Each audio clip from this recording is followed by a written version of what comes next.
Welcome to the My Race Pass app, the #1 app for motorsports fans. We want to make sure you get the most out of your My Race Pass app experience.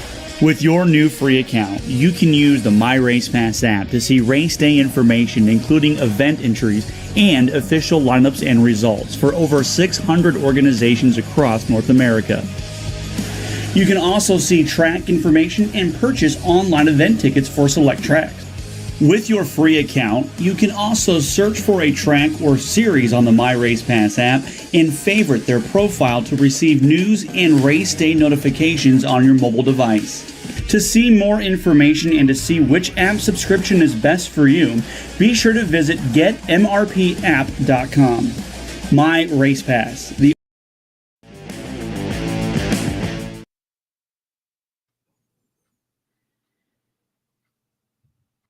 Well, hey everybody, welcome to another Real Race Talk Tuesday night edition of everybody's favorite racing talk show, the Revved Sports Show. Showtime, Bobby Chappie right here. The Iceman, Rodney Rodriguez, that is the man on your left.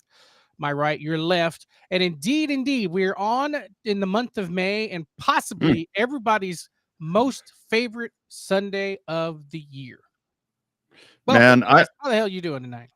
dude, I love this time of year. I mean, this weekend that's coming up. I mean, there's a couple of things that you can count on. Number one, you're going to have lots of racing. I don't even care if you like Formula One. I mean, people are going to get up to watch that. Then you got Indy, then you got the 600, and the other thing you can count on here in Texas, it's going to storm. I guarantee you it's going to storm. So that's what we have in store this weekend, Bobby. But man, it's time to get after it. This is, if you're a race fan, I mean, this is kind of what you live for right here. And man, we got stuff happening all around the region here too. There's all kinds of stuff that's going on.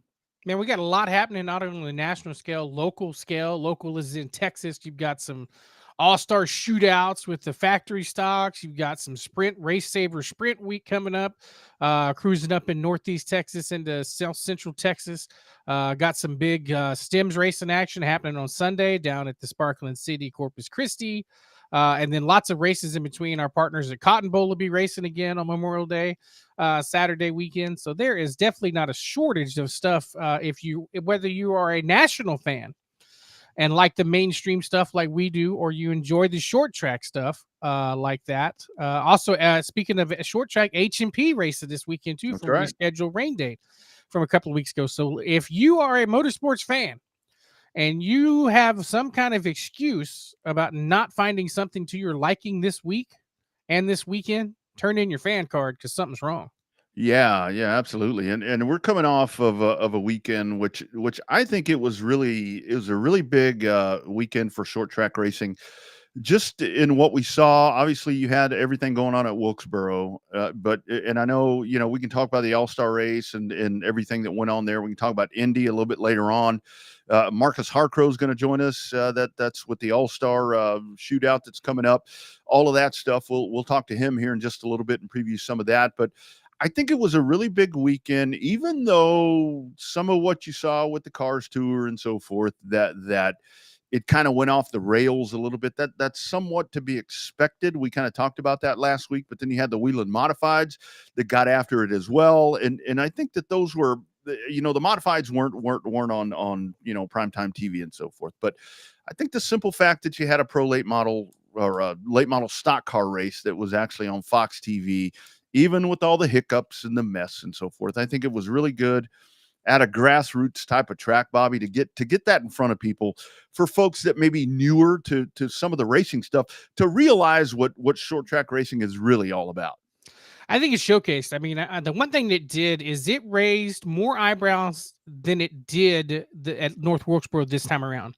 Obviously, when they ran the rebirth of that speedway a couple of years ago with the late model stocks and proved there was an atmosphere that could be had at North Wilkesboro, where SMI and Marcus Smith said, well, damn, these are just late model stock cars. But we're so close to the home base in Charlotte.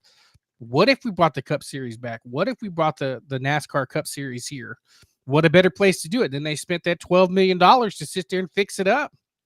And lo and behold, leaps and bounds. I call it probably top 3 races of the year for this past weekend. Obviously, the best. To me, it was the best short track race in a number of years. there Yeah. at Wilkesboro for sure. Yeah, and I think that that's something that we can kind of touch on here as we kind of go on through this, because I think what it's really brought up, and to me it kind of seemed like contained chaos a little bit as that race went on, and then towards the end, to where they're putting microphones in people's faces and they're like, "Hey, what do you think? Should we have a points race here?" Kind of seemed like some ulterior motives right there as that whole question had come up, and we can kind of give our thoughts on what that might be about, but that definitely right there seems to be the track that is showcasing that car, or this car, a little bit better at this point. But kind of back to the late model stock car thing with the Cars Tour. And again, you had a jumbled mess, and you had everything that was going on. We talked to Jared Fryer last week, and kind of having this whole discussion, but you knew that was going to happen. But what I liked about having that race on TVs was, and I put this on Facebook, I think, towards like the late model stock car sounds really different from everything else. And you see them, and they I mean, if you're a newer fan, yeah, they kind of all look alike. They all kind of look like pavement stock cars, but they drive different. And the good thing about, in my opinion, having Junior and Harvick in there, they were talking about the differences in that car, to where even a very generic fan could understand, okay, this isn't a cup car, this isn't a Busch car, this isn't a truck even.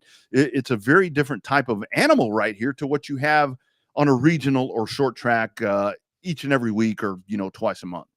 I mean, to me, what it showed as far as telecast wise is that the Cars Tour can hold point with as good of a show Yep. as ARCA. Yep. And ARCA actually, despite what some people say about ARCA, and we've been critical of ARCA here in the past, that late model stock car show with the Cars Tour held point with ARCA, because ARCA, you got to think about it. They got a really good TV package for what they have. I mean, they're on network TV sometimes for the races at Daytona and Talladega. So they, some of their bigger races, Michigan, Pocono, some of that stuff is all nationally televised live on FS1. Sometimes they're on FS2, but I mean, they definitely have a unique TV package, and I think it's something where the Cars Tour might be able to take advantage of this showcase they got. Yes, the start was a shit show, no doubt about that. But I think overall, the product as a whole, I think, made up for the incident there at the starts, or the back-to-back starts there at lap 1, because it happened in both races. It happened in the pro late model race, and it happened in the late model stock race. So some of that, as your word, conducive to the track conditions, conducive to that turn number 1 down there, because they weren't the first ones to widen out that groove. The Cup cars are doing 3 and 4 wide at Wilkesboro, and those late model stocks got lucky to do maybe a groove and a half there for about the first third of that race. Yeah. And I think a lot of that was kind of something that you just touched on right there, and again, I think the coverage was really good with all of that, to where they were really sure to mention, especially with the late model stock, because it was in the, the bigger profile, the better time frame, whatever you want to call it, more of the eyeballs on it. It was a faster track. It was everything that they're not used to doing. And I think that's something that you really factor into that, to where it's like it's a different avenue. When Cup cars go to a super speedway, you're going to have stuff that happens when you go to a repave. And this was a combination, to me, for the late model stock cars, to where it's a combination of the both, where you had them at a much faster or much different racing surface that they're used to being at, and at the same time with a repave. And as the entire weekend went on, what I really like to see there, and what I enjoyed seeing, is that you had multiple grooves, and that's what you really want in all of these tracks. I mean, depending on what the tire package is, and a lot of that, if you want to place it on Goodyear or Hoosier, whoever the manufacturer is.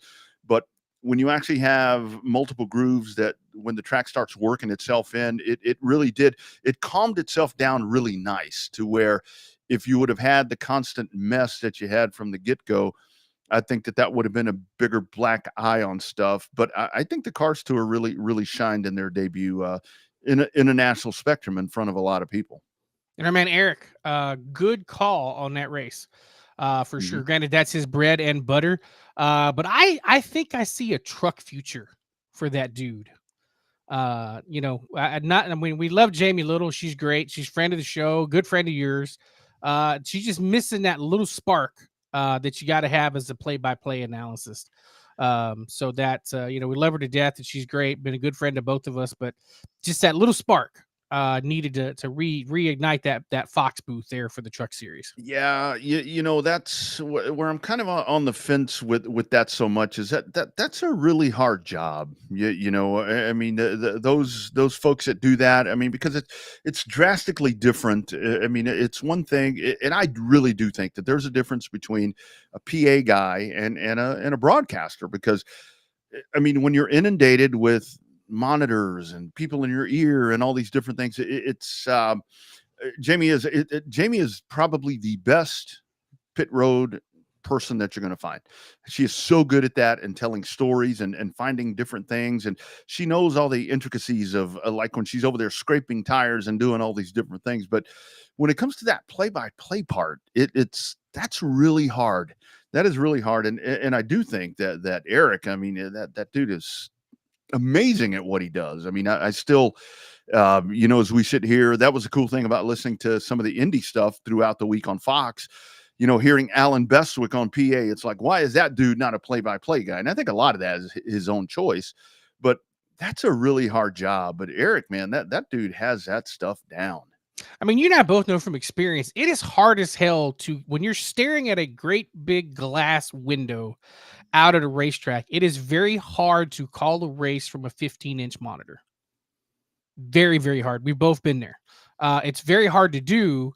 That's another reason why Junior Fox missed the wreck midway through the track, because they followed the leaders down into turn number 1, and they start wrecking in the middle of the field. And Earnhardt was the first one to see it because he wasn't looking at the monitor; he's looking out the window. Yeah.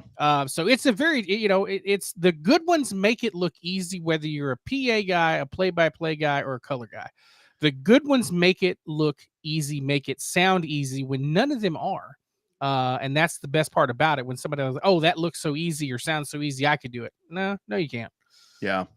Yeah, that really is the hardest part. I mean, because you do have to have, I mean, your eyes have to like go different ways. I mean, to be able to see what's going on. And then, and the whole thing is, I think a lot of what Jamie's thing is, and I mean, it's a no-win for her. I mean, it really is a no-win. That's just the way this whole thing works out for her, because I think if it was one thing where if Jamie Little was broadcasting a race and she was looking through the glass and she found a battle for 10th and was talking about the battle for 10th, but yet the monitor was on a battle or not even a battle, just sitting there on second place or whatever, and she's not talking about what's on the screen, I think we know what the outcry would be. She's not even talking about what's on the screen. So that's where it gets really hard. I mean, because it's a lot. But I will say, what I really liked about, because one of the things, and again, this may be some of, just Jamie being new to play-by-play, and I will tell you this, it's hard. It's really, really hard, especially with something like that. But what I liked about with Eric making that call, and you can go back and watch this thing, when he had Harvick and Dale Jr. there, they weren't stepping all over this guy. To where a lot of times with Jamie, when she's calling a race, and she's got good analysts and everything going on there, and I don't think Adam Alexander had the same problem either, to where it's like they weren't like talking over her. So, and again, that's not because she's a lady or anything. I think it's because she's newer in that role, but those guys would like pull back. I could like hear them, and I'm waiting for them to say something, but they would let the lead pull in and kind of make his call. And I think that's important. So, well, you mentioned cameras staring at a monitor. I mean, it's not helping when they're not at a racetrack live. Yeah. Like, why the hell CW and Fox FS1 were not live at Rockingham when it's an hour and a half drive from Charlotte to the racetrack? Why they weren't there live and in living color and sitting there at the NASCAR production studios watching it on a great big HD screen is beyond me. I don't understand that at all. I don't think it's a good look. I don't think it's a good idea. I understand A, why they did it during COVID. And then B, I understand why networks like to do it, because, it's easier to play for catering when they just come right down the street versus it is having to pay for catering and pay for the hotel and pay for rental cars and pay for all that good jazz. Yeah. And I will tell you, just from experience myself, I mean, doing remote broadcasts from a monitor is really hard. I mean, I did some karting stuff, off of, and I was just using a PC at the time. I didn't have the setup that I have now, to where I've got multiple monitors and I can see a little bit better if I look this way or whatever the case is. you're always going to have some sort of lag in there. There's always going to be some kind of delay. I mean, you can use the best Wi-Fi, you can use everything that you want to have right there, but there's always going to be a lapse right there. I mean, you really do need to have those people there on site to make that thing really genuine. And the whole thing about it is, to your point, is when you're there, I think a lot of people can gather in from a play-by-play announcer, whatever you want to call it, from their articulation, their excitement when they're actually there. You know, the monitors are hard. I mean, it's a great thing to call races that way. I mean, I mean, I don't have a preference. I mean, I'll do it either way. But I will tell you, when I'm calling off a monitor, I do look over. And when I'm doing a call, this is just personal. And I know this isn't Fox or whatever. I tell the camera guy, I'm like, be ready.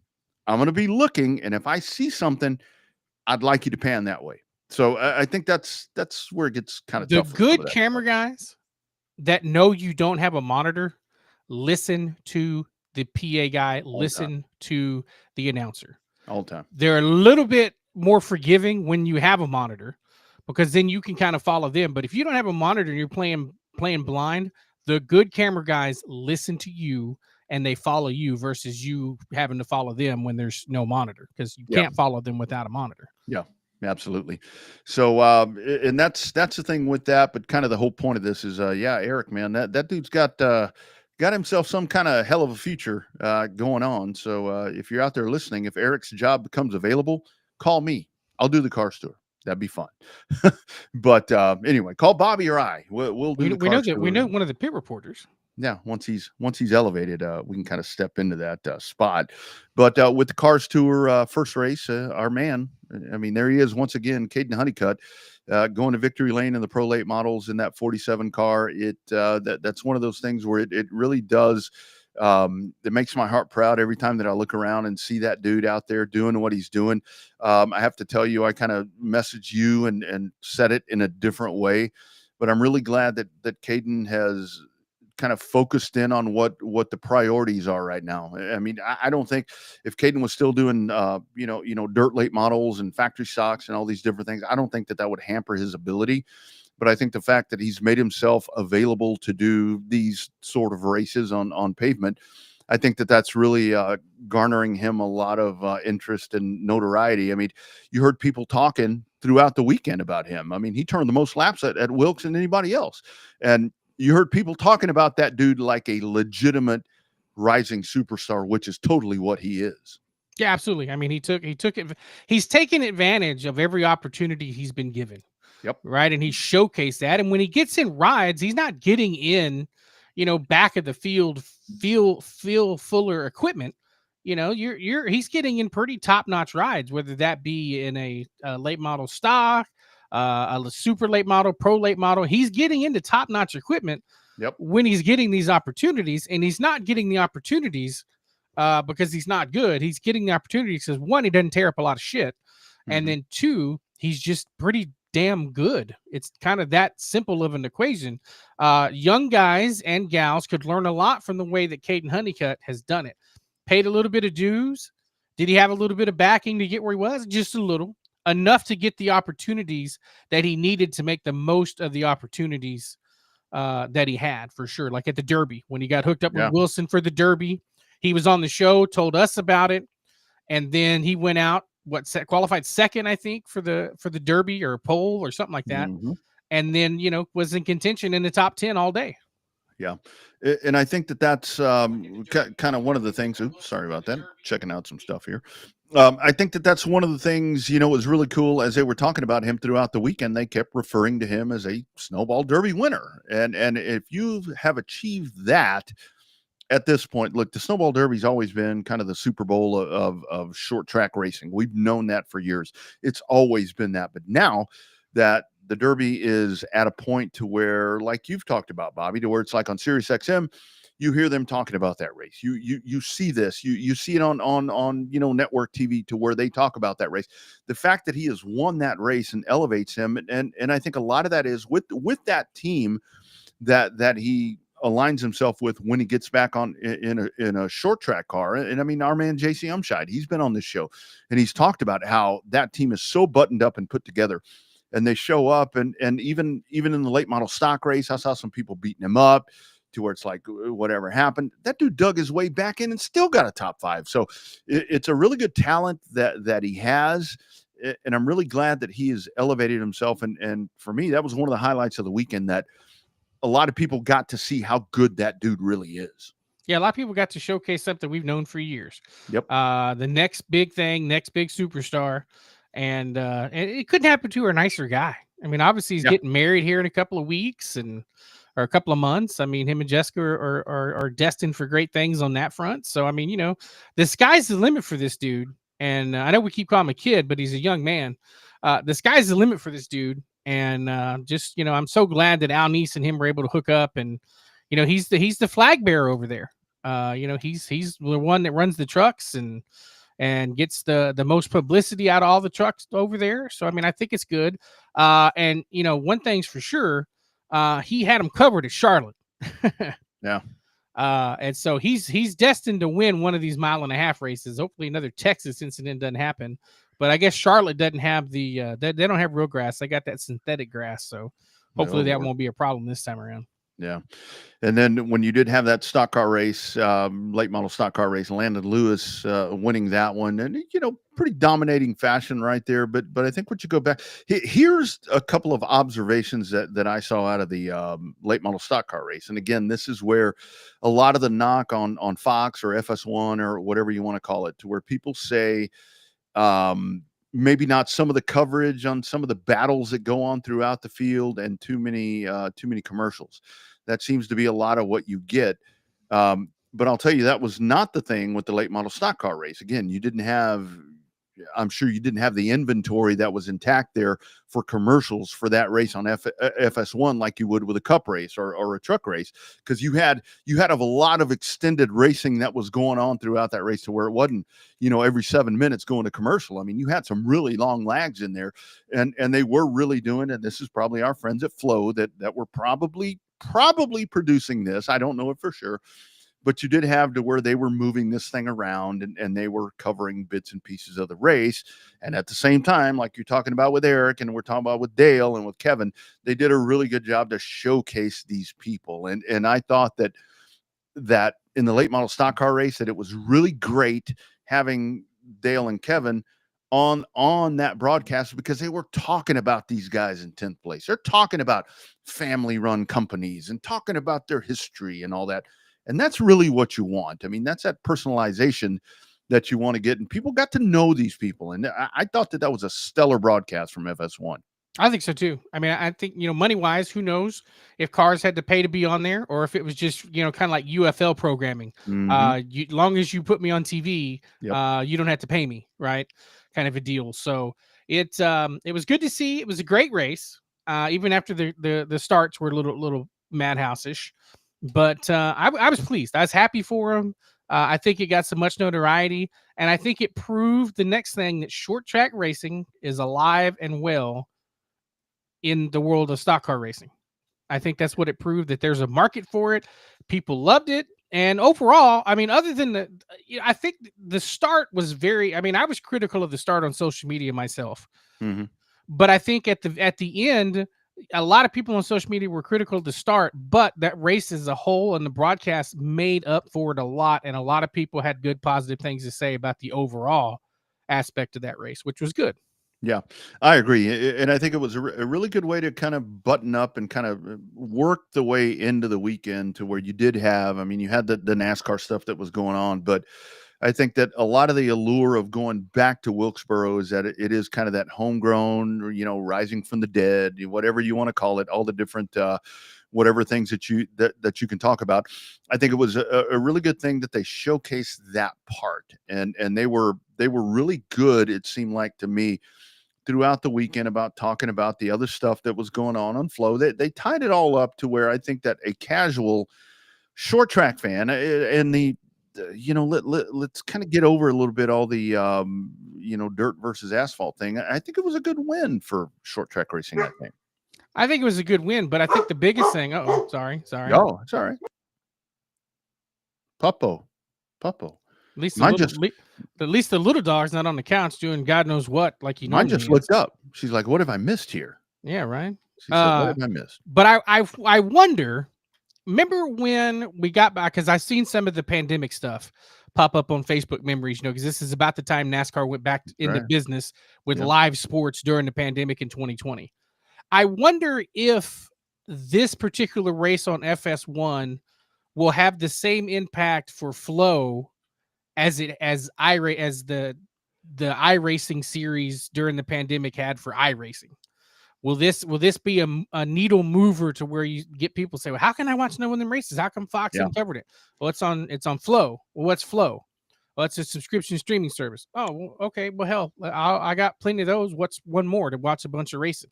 Yeah. And then they get tied into Racing America. Oh, well, that same kind of series is going to be on Racing America. Oh, I think overall, it proved that streaming, and obviously we hadn't even talked about the big elephant in the room about the streaming starting Sunday. No, yeah, that's right. Yeah. And today is Happy Streaming Day, by the way. So thank you all for being a part of this, because we've been doing it. Like I always say, you remember old Barbara Mandrell, I was country before country was cool.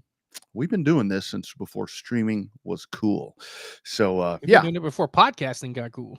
Yeah, really. It's like podcast. What is that? What is that? Well, we're still going.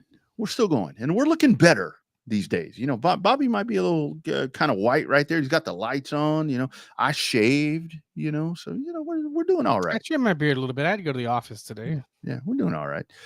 Speaking of big deals going on this weekend, and it's not even this weekend. It's already starting like tonight. You got practice happening, the All-Star Shootout, and this is a massive deal that's going on right here in the southern parts of the United States as you folks check in, and we bring a great friend of the show. He's been a Revved Up supporter for a long time, and this is a guy that has taken over the controls right there of the All-Star Shootout. I don't know why. Why do you subject yourself to this, my man, Marcus Harkrow? Welcome to the Revved Up Sports Show once again, my friend. That's a good question, Rodney. I'm sure, and I'm fairly confident my wife doesn't watch, so I can say this with ease. She asks that same question every time I do something or I volunteer to do something. You know, this is more of a voluntold position. That's the way Selby put it. Yes.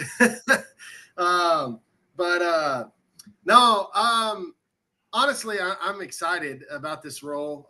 You know, if I can't be in a race car, then I want to be involved in racing. And what better way to do it than promoting, either a racetrack or in this case, a tour that goes to 4 racetracks. Absolutely.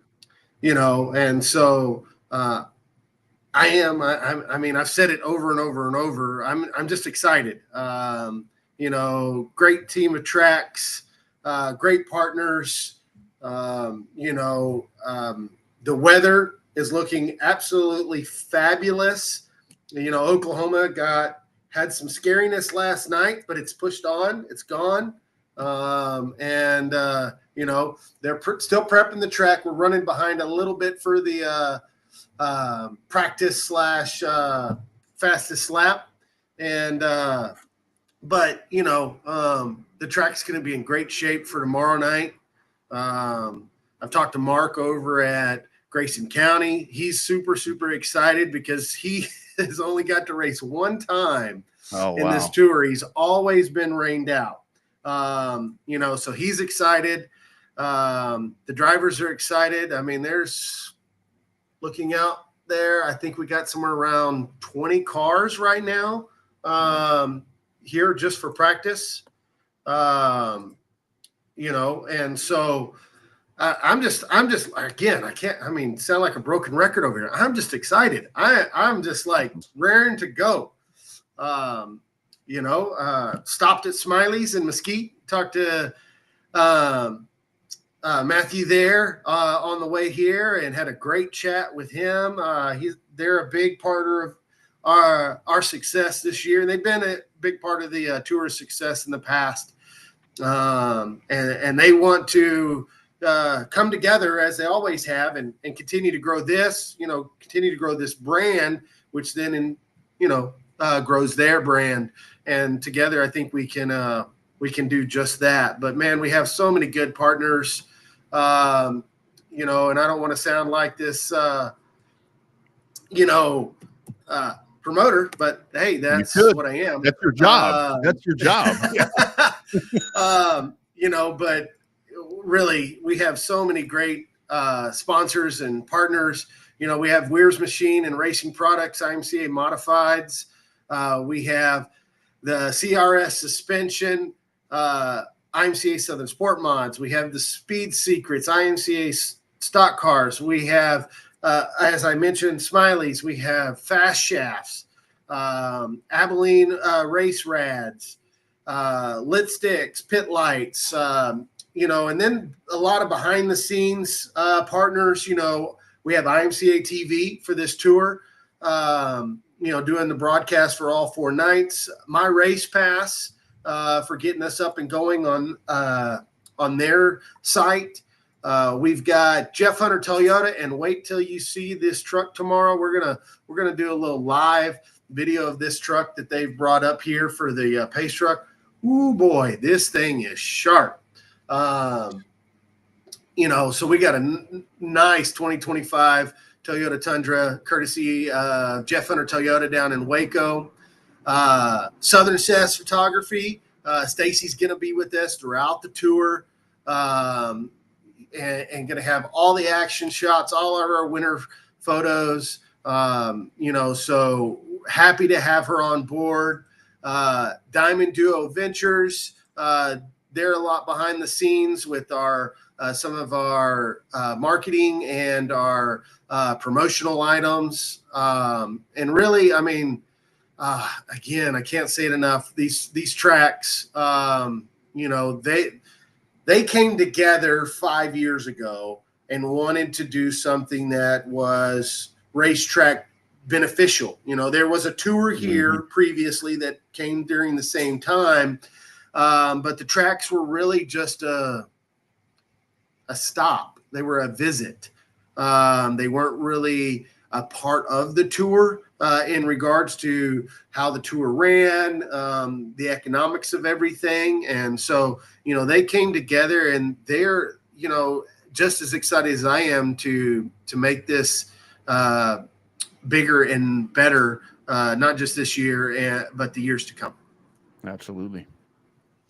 So, Marcus, you kind of stole my question to a certain extent about, you know, how does it come together? Is it something where the tracks come to y'all, or does the tour go to the tracks? And because Rodney had the schedule up, and it's a very, very large array of tracks. And for some people that have never been to some of these tracks are top notch that you're going to, you know, all over the not mid-south, I guess that's more like Georgian stuff, but mid Arklatex, Oklatex, whatever you want to call it, kind of. Yeah, Oklatex. I like that. There you go. Yeah.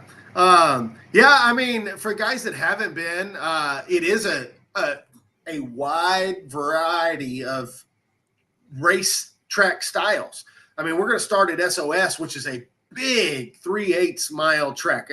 And for some of us more Central Texas guys, we think of like Cotton Bowl being a big, you know, a 3/8.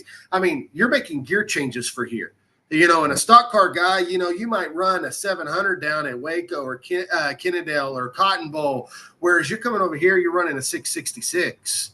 You know, you're putting more gear in it. You need to go further down the straightaway. You know, it's a big, fast track. And then you change gears. You go to Grayson County, which is a tight bull ring, you know, and again, I reference stock car just because that's, you know, my wheelhouse. You know, you might put a 714 in there because it's such a short bull ring track, you know, and even though you may have the same gear for Waco and Kennedale, the racing is totally different. You got the real high banks at Waco, you know, multiple grooves we saw last week.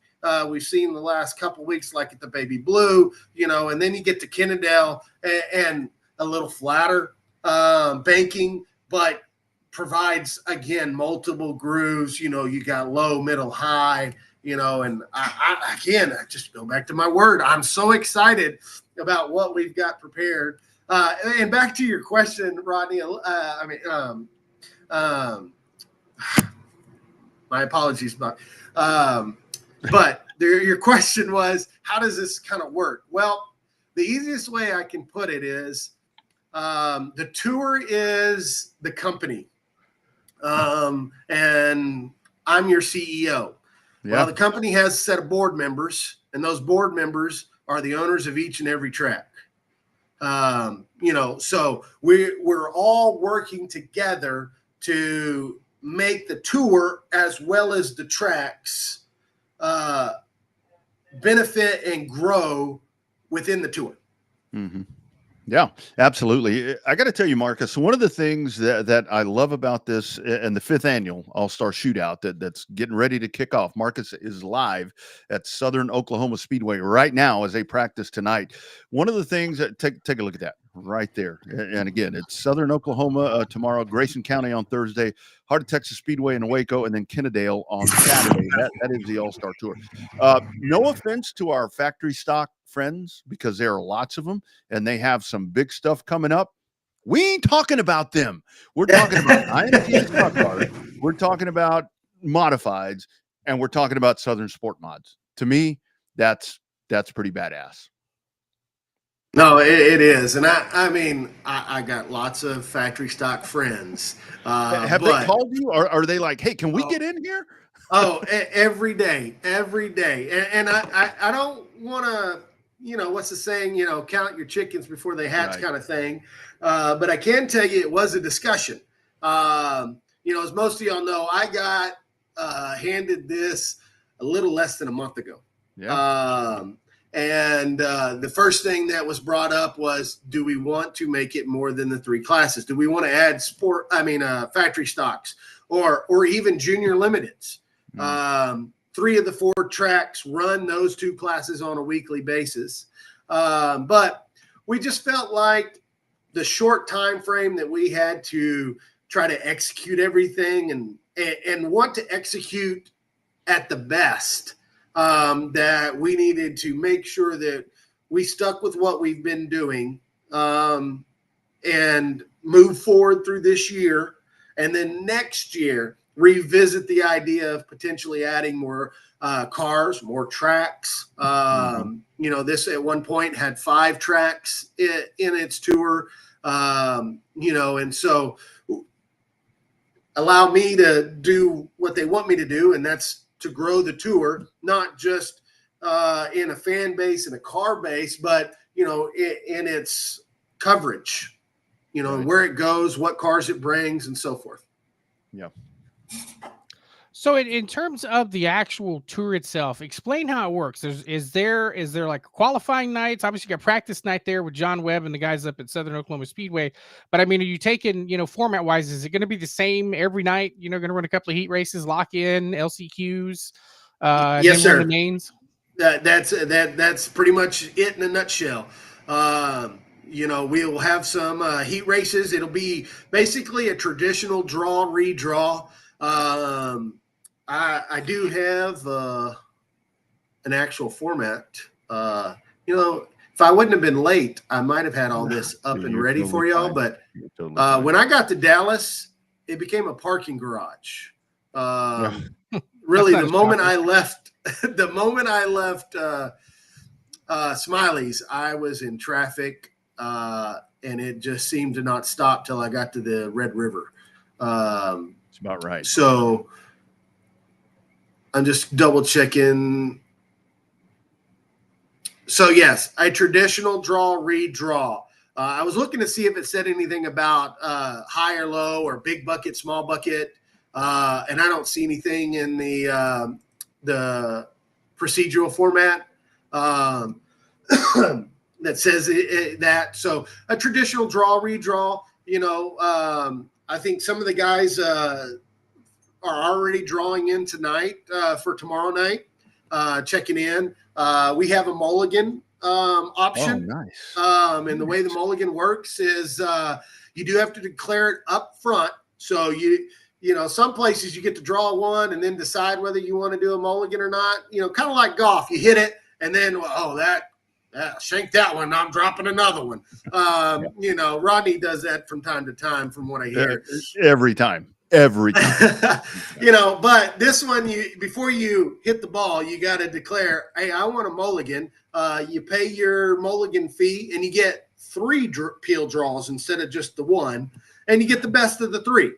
So you have the potential to better your starting spot for the heat, which then in turn, gets you maybe in a redraw or a better starting spot for the B if you're not able to drive further up into the heat. But that's, typical draw, redraw, probably depending on the number of the heats, take top 12 out of the heats into the A, the rest into a B, and take the remainder 12 out of the Bs. We'll start 24 cars, each night.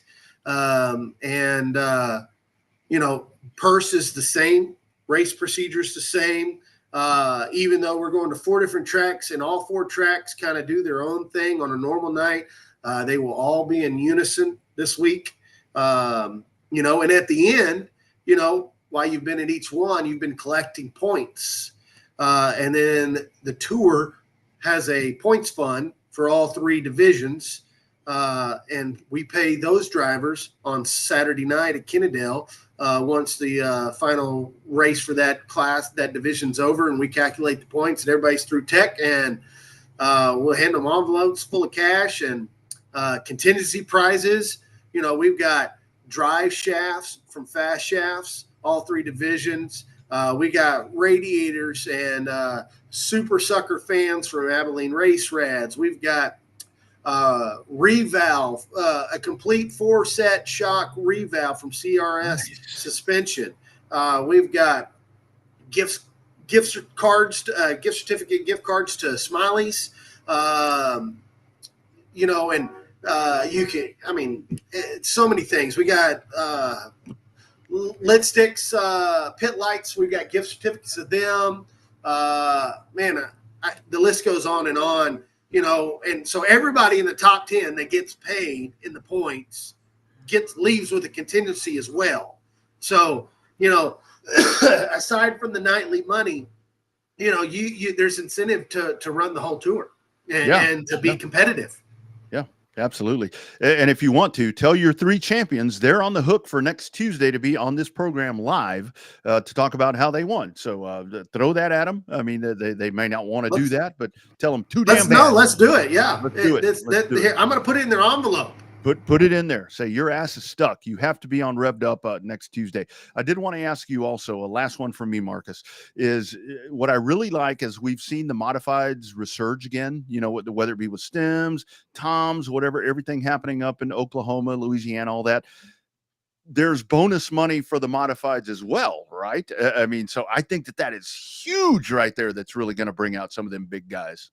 Yeah, so yes, and I got the backstory on that today. That's something they started just a year or so ago, and for the people that are listening, what Rodney's bringing up is we have a win bonus. So if you win 2 races, it doesn't matter if it's the first one or the last one or back-to-back or whatever it is, you win 2 races, we're going to give you an extra $500. On top of your winnings, that's $1,250, as you see right here on the broadcast. $1,250 for those mods nightly. You win 2 of those, we're going to give you $500. If you win 3, we're going to double it, and we're going to hand you $1,000. Now, here's the kicker: if you sweep all 4 nights, we're going to hand you $2,000.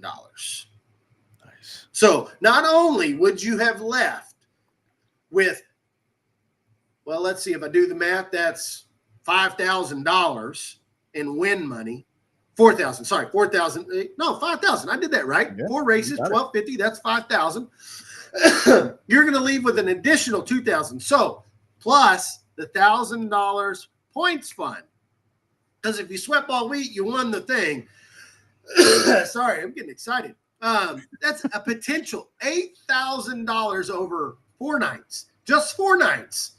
$8,000, and it costs you $75 to pre-register and a $35 pit pass a night.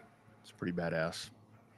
That's And it's a holiday weekend, for crying out loud. Come on. Exactly. Right? You get Monday off. Yeah. Hell, these Get people the party. don't work.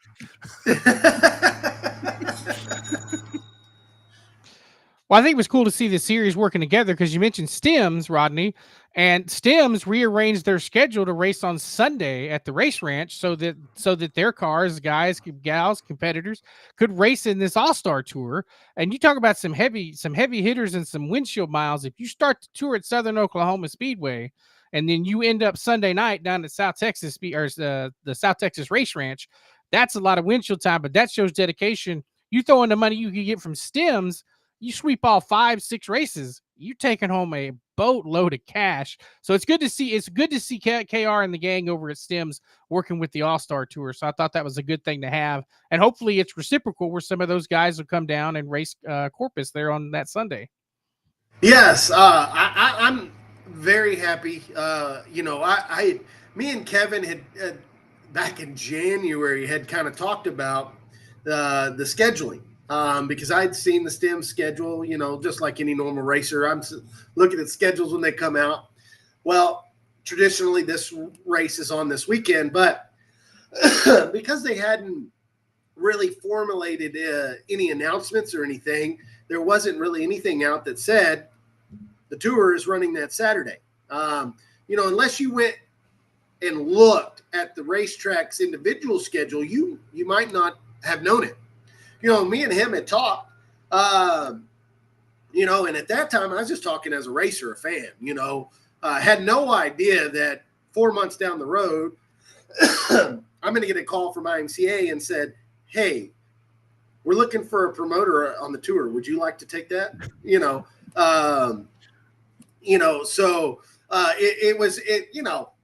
Call it divine, whatever, just coincidental. But the moment it was that I was given the opportunity to do this, I think it was literally the next day I got a call from KR saying he wanted to work on getting that schedule revised. Excuse me. See, that's what happens when you get excited. That's what happens. Sorry. Well, I was sick all weekend. Oh. See see what promoters go through. I mean, just to put on these things for you people. Come on now. I literally skipped work at Waco Friday night because I was sick. And and I'm a typical guy. I'm not sick unless I'm really sick. That's I feel you. Yes, absolutely. So, of course, the wife again. You're a sissy. No, I know. Yes. But, I know. I went through birth. I did this. I did that. Yes, I know. But I feel like it was a good conversation with me and KR, and we've had multiple conversations since getting that schedule, working with them, and even talking about future. Again, we both want to kind of get through our seasons or our tours, but potentially working together, the two in line next year. So, lots of conversation. You're fine. Miss Nikki. Sorry. Hey, Nikki. Hi, Nikki. Hey, that's okay. You can interrupt. And so, but yes, KR's been great, and super helpful. We've had, like I said, lots of conversations. And so, it was really nice of him and Owen, really. Again, that falls on Owen down there. And Owen's a big part of ours. I always do this. I even do it at the Baby Blue. On-demand shirts. Yeah. They made our shirts. 317 Awards. Owen does our trophies. For whatever reason, I always forget those two because they are partners. They're just not ones I put on my list because I'm not actually ever getting money from. But I do get assistance,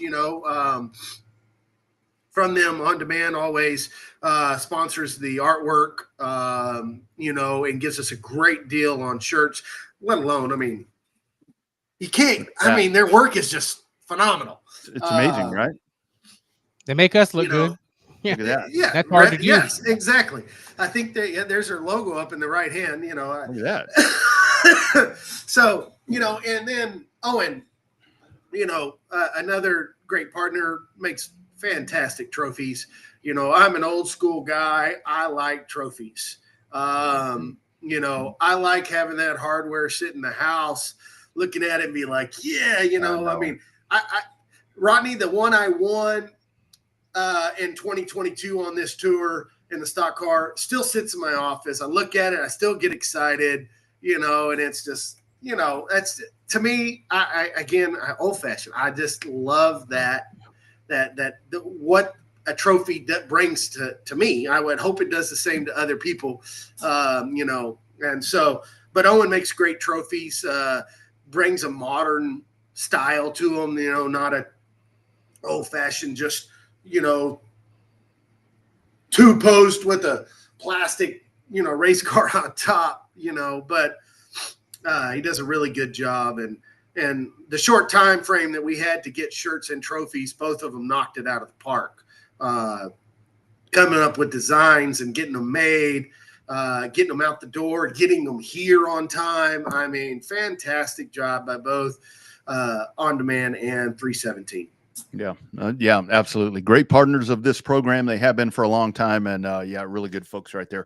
So it fires off tomorrow, right there where Marcus is at Southern Oklahoma Speedway. And again, those are qualifying races for stock cars and modifieds. That's the other part right there, to where I think that's going to really bring people in. And then with just kind of the condensed, we say condensed mileage. It's not that bad. It's not that bad. So you've got that, and then Grayson County on Thursday, Heart of Texas Speedway in Waco on Friday, and then it wraps up back at KSP on Saturday. All of that happening right there. Marcus, where do folks get information on how to be a part of this besides knowing where to go? Those are the days.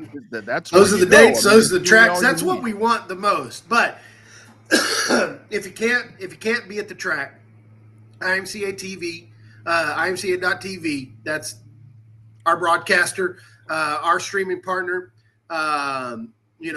Those races are there. I believe right now you can go ahead and get them. I'm not even giving you a price because I haven't looked. But go to IMCA TV. You can follow us on Facebook at facebook.com/All-Star Shootout. You can go to our MRP page at myracepass.com/All-Star Shootout and see all the results and lineups, what drivers are here, and how they're doing, what the points look like, and everything on both of those. We'll post them on our Facebook. They'll be on our MRP. And again, if you can't be at the track, watch us on IMCA TV. But we'd love to see you here. I'd love to come and thank you, shake your hand, appreciate you being here. It's a different role for me. I won't be in the tower. I don't know where I'm going to be yet, but I'll be around, and I'm going to meet people. I'm going to greet people. I'm going to thank them, whether they're a driver or a fan. And all these crew. I mean, these guys. These track guys here, they've been out working this track all day. Like I said, they had tornado warnings and even some touchdowns in the Oklahoma area last night. And they've been working this track to getting it to perfection. And man, it's making me jelly, guys. I'm like, can I be a promoter and a race car driver at the same time? Of course you can. Nothing to it. Nothing to it. Yeah, do it. Yeah, do it. Race Seaver in one ear, radio track in the other. Hey, black flag that guy in front of me. That's when I was announcing and racing. They're like, we need to mic you up in the car. I'm like, you don't want to hear what I'm talking about when I'm on the track. No, you do not want to hear that. It's not G-rated. So. Good luck, man. Congratulations. I know it's going to be a great series. Seriously, tell your three winners, tell your three champions that they're obliged to be on this damn show next Tuesday, and we'll get in here and break it all down. And, dude, keep slaying, dude. Looking forward to it. I appreciate it. Hey, one other thing before I forget, because this was took place today at my meeting at Smiley's. And we'll broadcast it again later tonight, actually probably right after we're done here. Any driver that is pre-registered or registers to race at either the first two nights, so at SOS or Grayson, because the way the mapping works, you'd go right back through Dallas. Any driver that stops by Smiley's on Friday on their way down to Waco gets 10% off of anything in the store, with the exception of fuel and tires. Anything else, you want a brand new suit, brand new seat, helmet, you need a stack of whatever it is, 10% off. Matthew's going to take care of any driver is registered for the tour, either pre-registered or registered for nightly for the 2 nights before.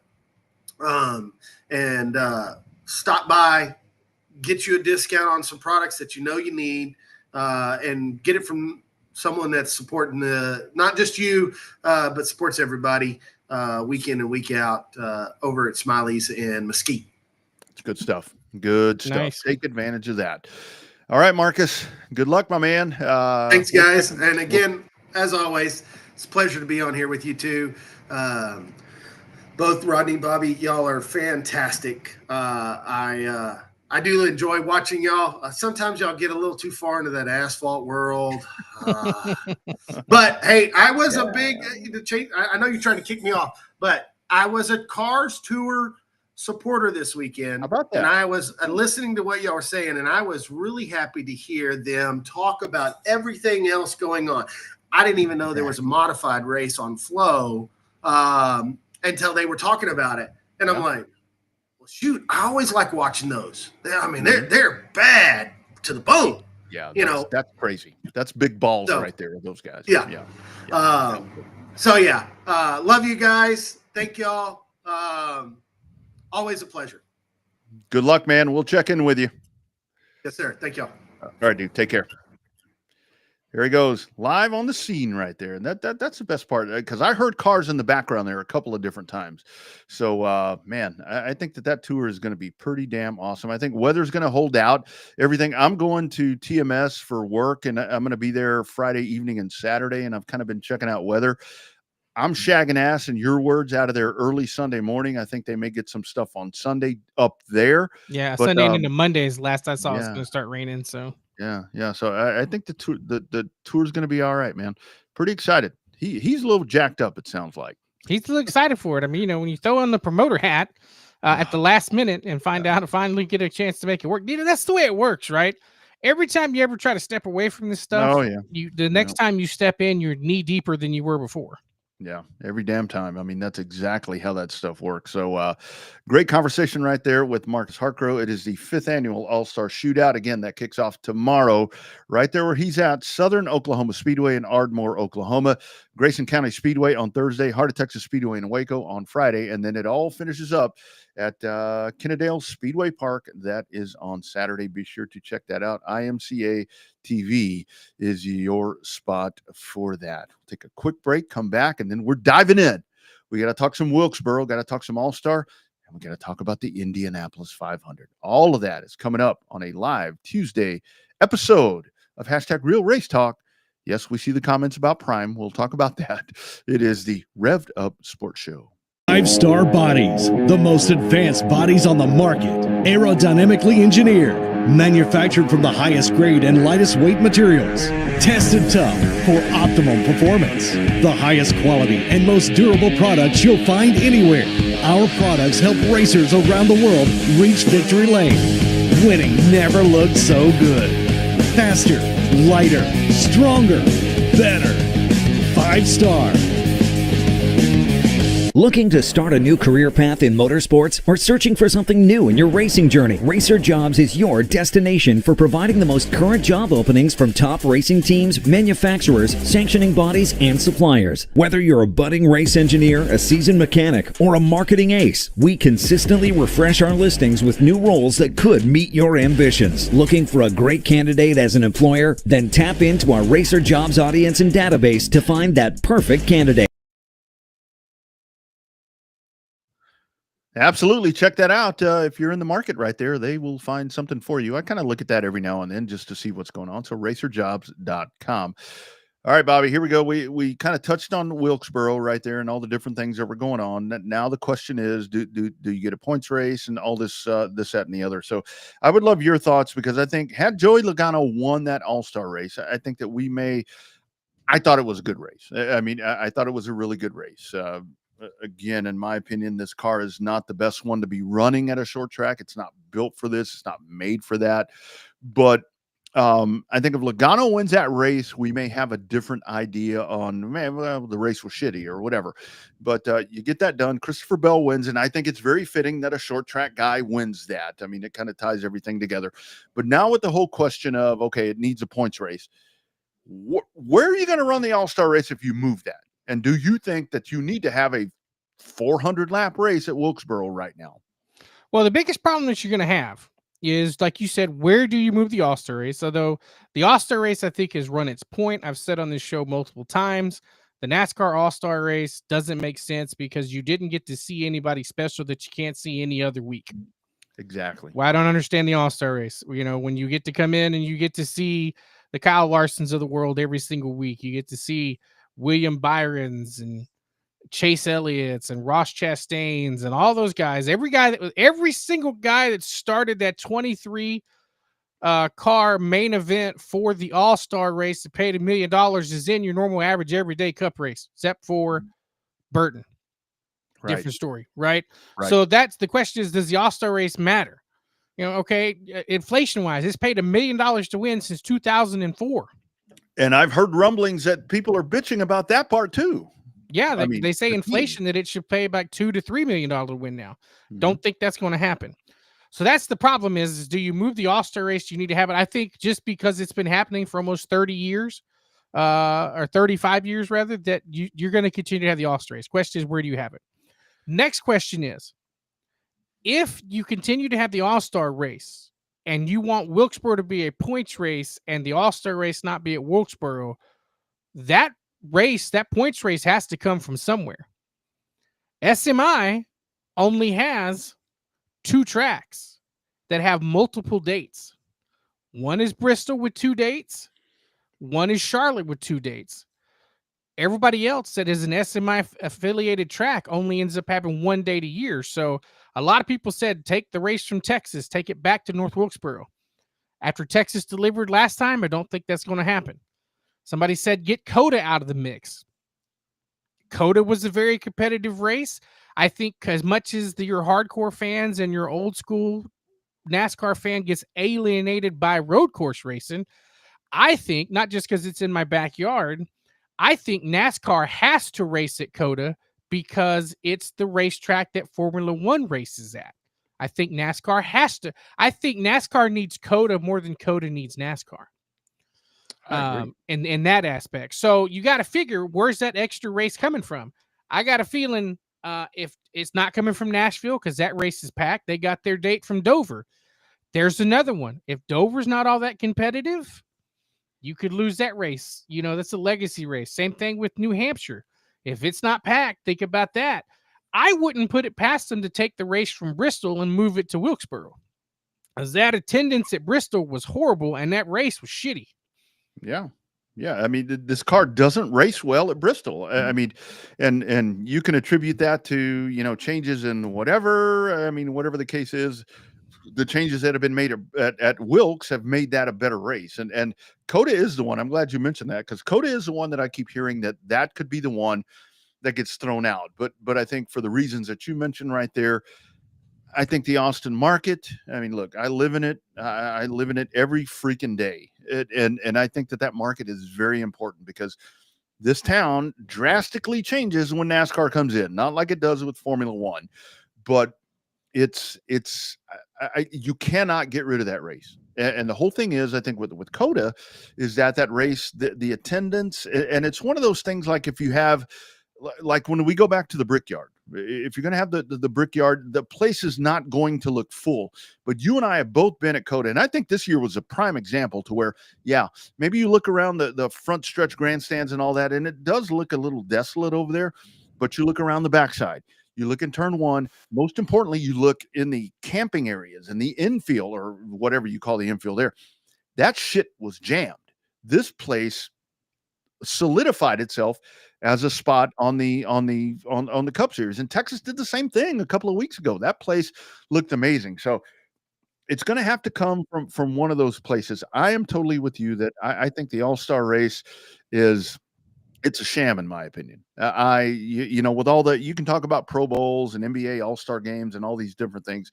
None of these All-Star exhibitions that you see do other people get a chance to get into the show.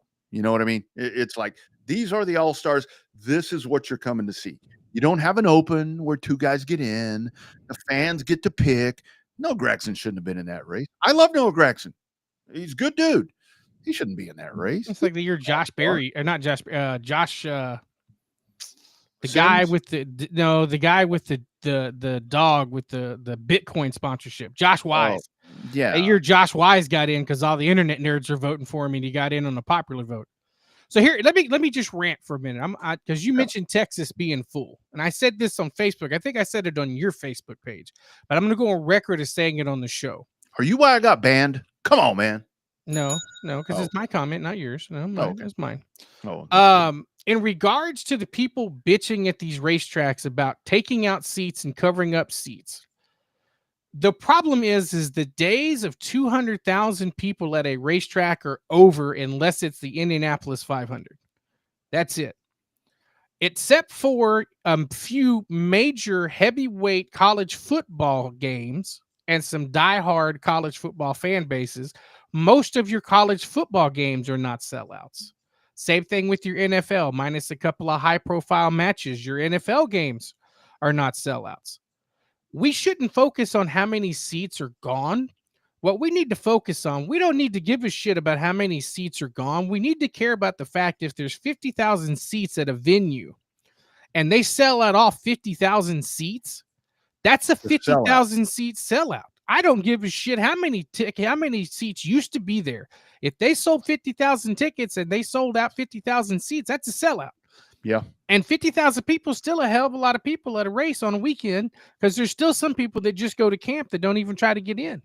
Yeah. In 2023, what the NFL, 18 games. So you can factor this out however you want to.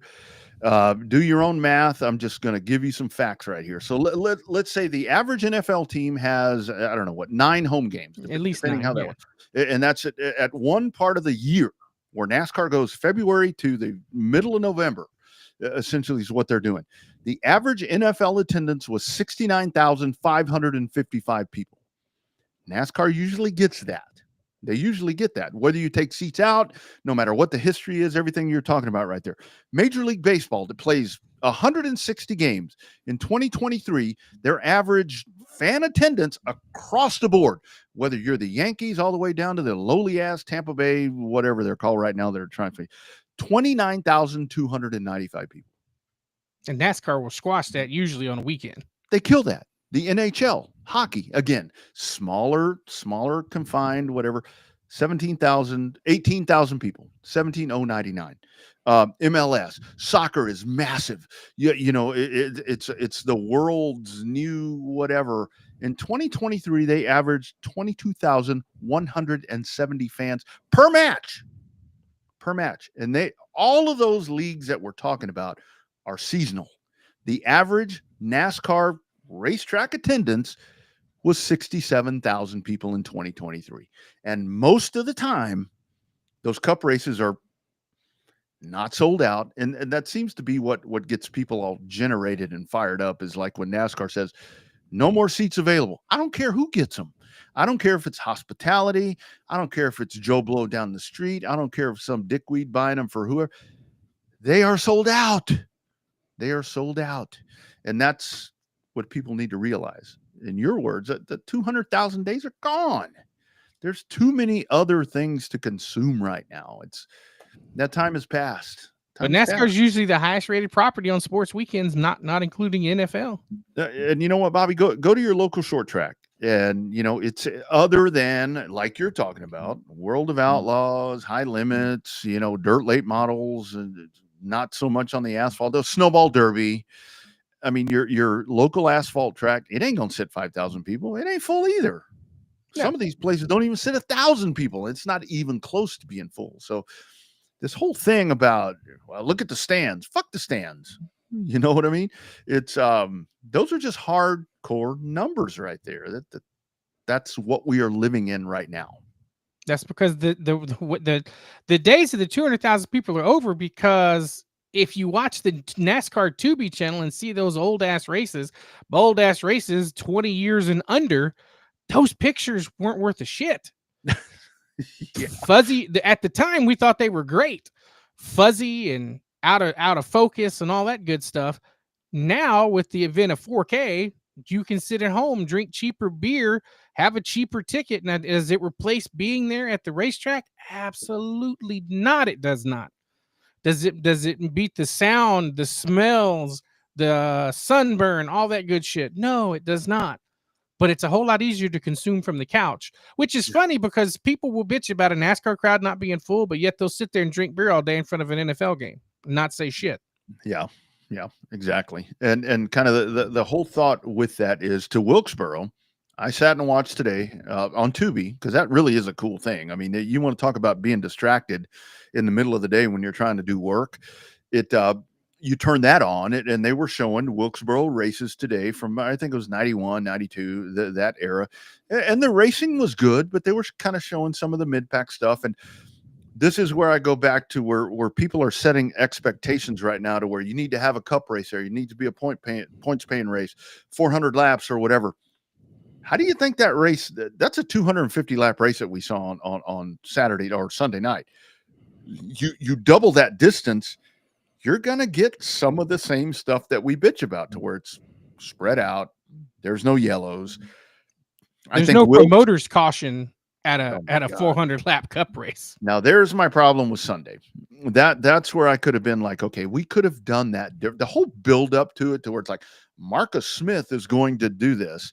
And then I see Michael Waltrip going up there. I'm like, oh Lord. If he doesn't clown around with that, does that make it any better? No, you just don't let him do that. I mean, he's not, kind of, his reputation is kind of the clown. I mean, he does it.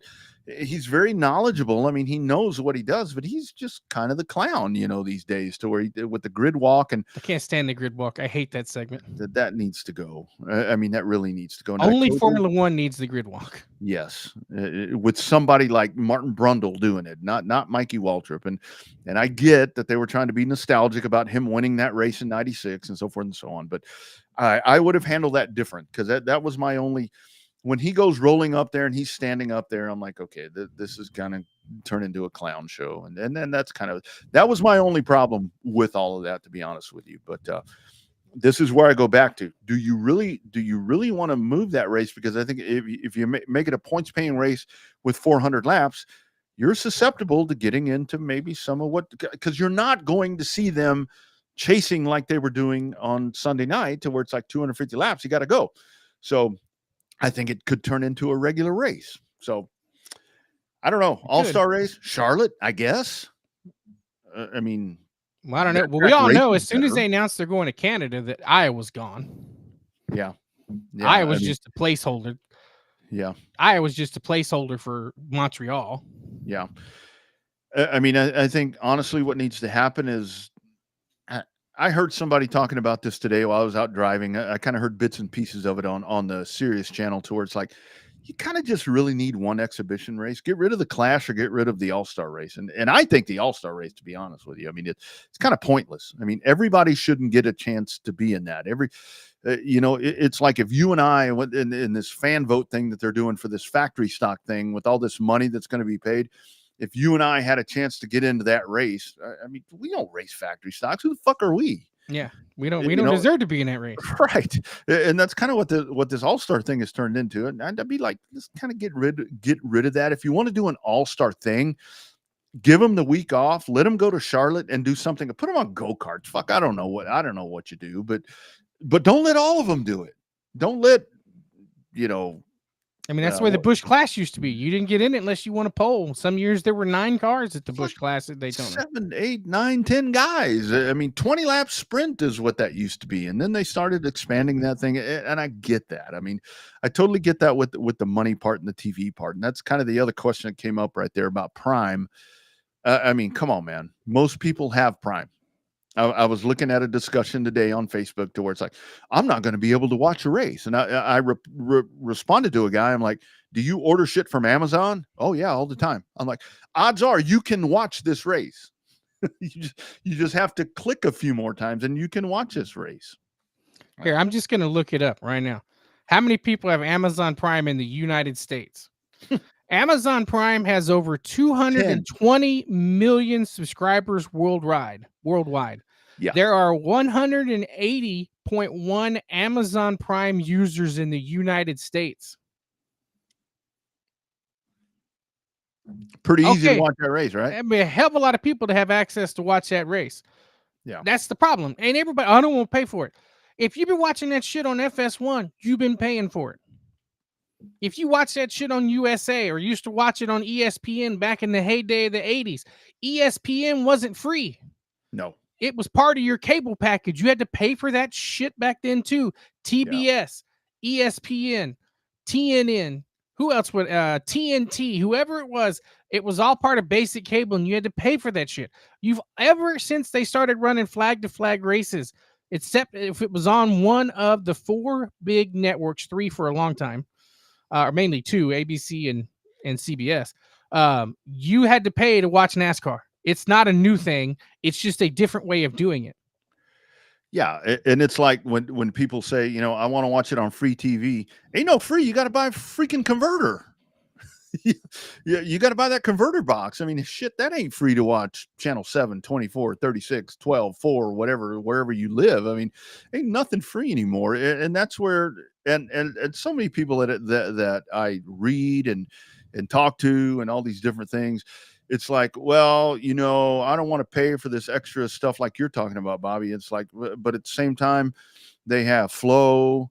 They have Dirt Vision. They Racing America. They'll pay for IMCA TV to watch the All-Star Tour, but then they'll bitch about you're Amazon Prime. Paying all these different things. And it's like, man, nothing is free. If you're wanting something free, it ain't going to work. The antenna thing doesn't work out anymore. And that's where these keyboard people get out of control, Bobby. Here's another thing.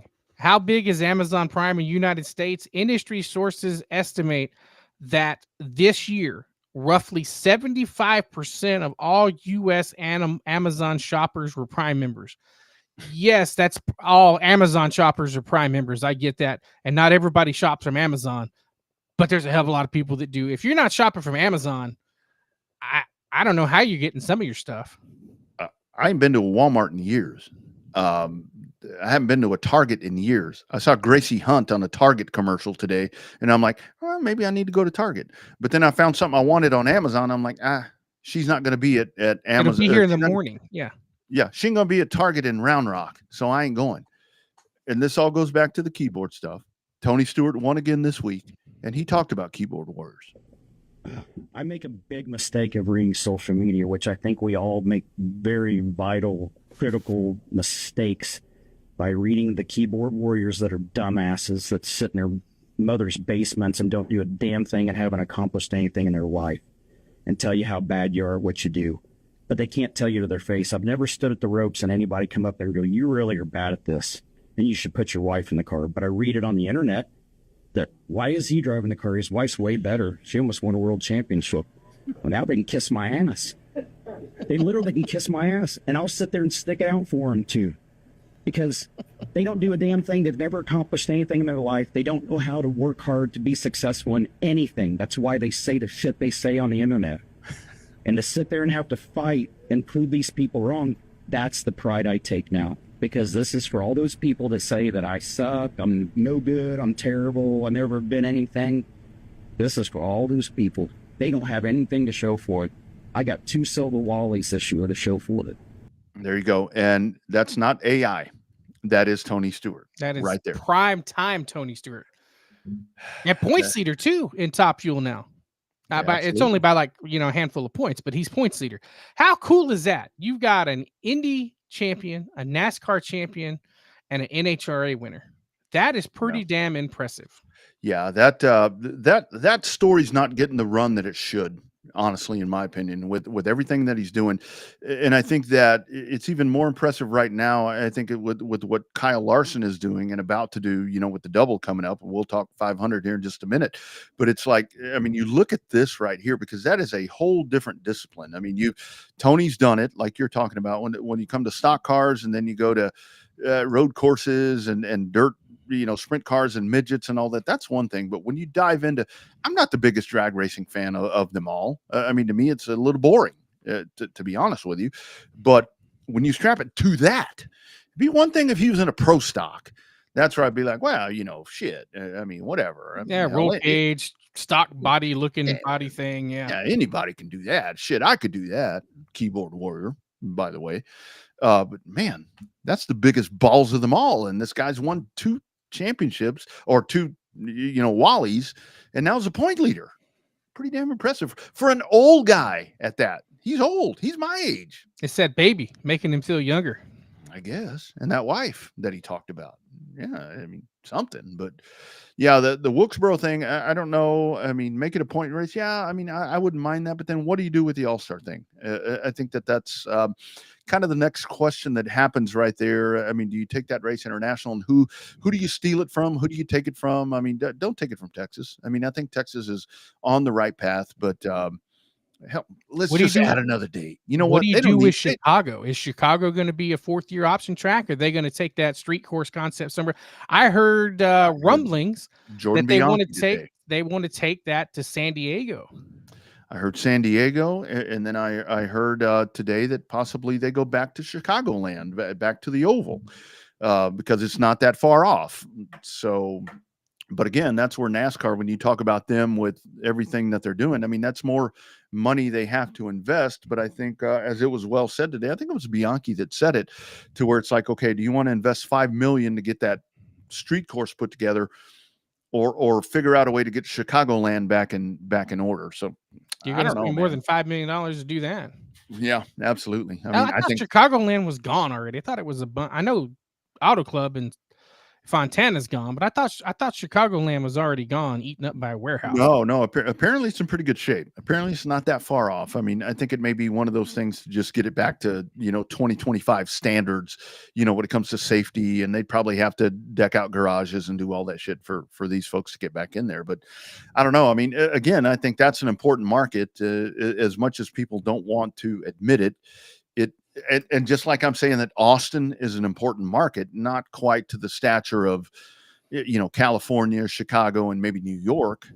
I mean, I think that you have to incorporate that Chicago part being kind of right there in the central part of the United States for NASCAR. It's a big Midwest market. It absolutely media is. Market wise, look it up.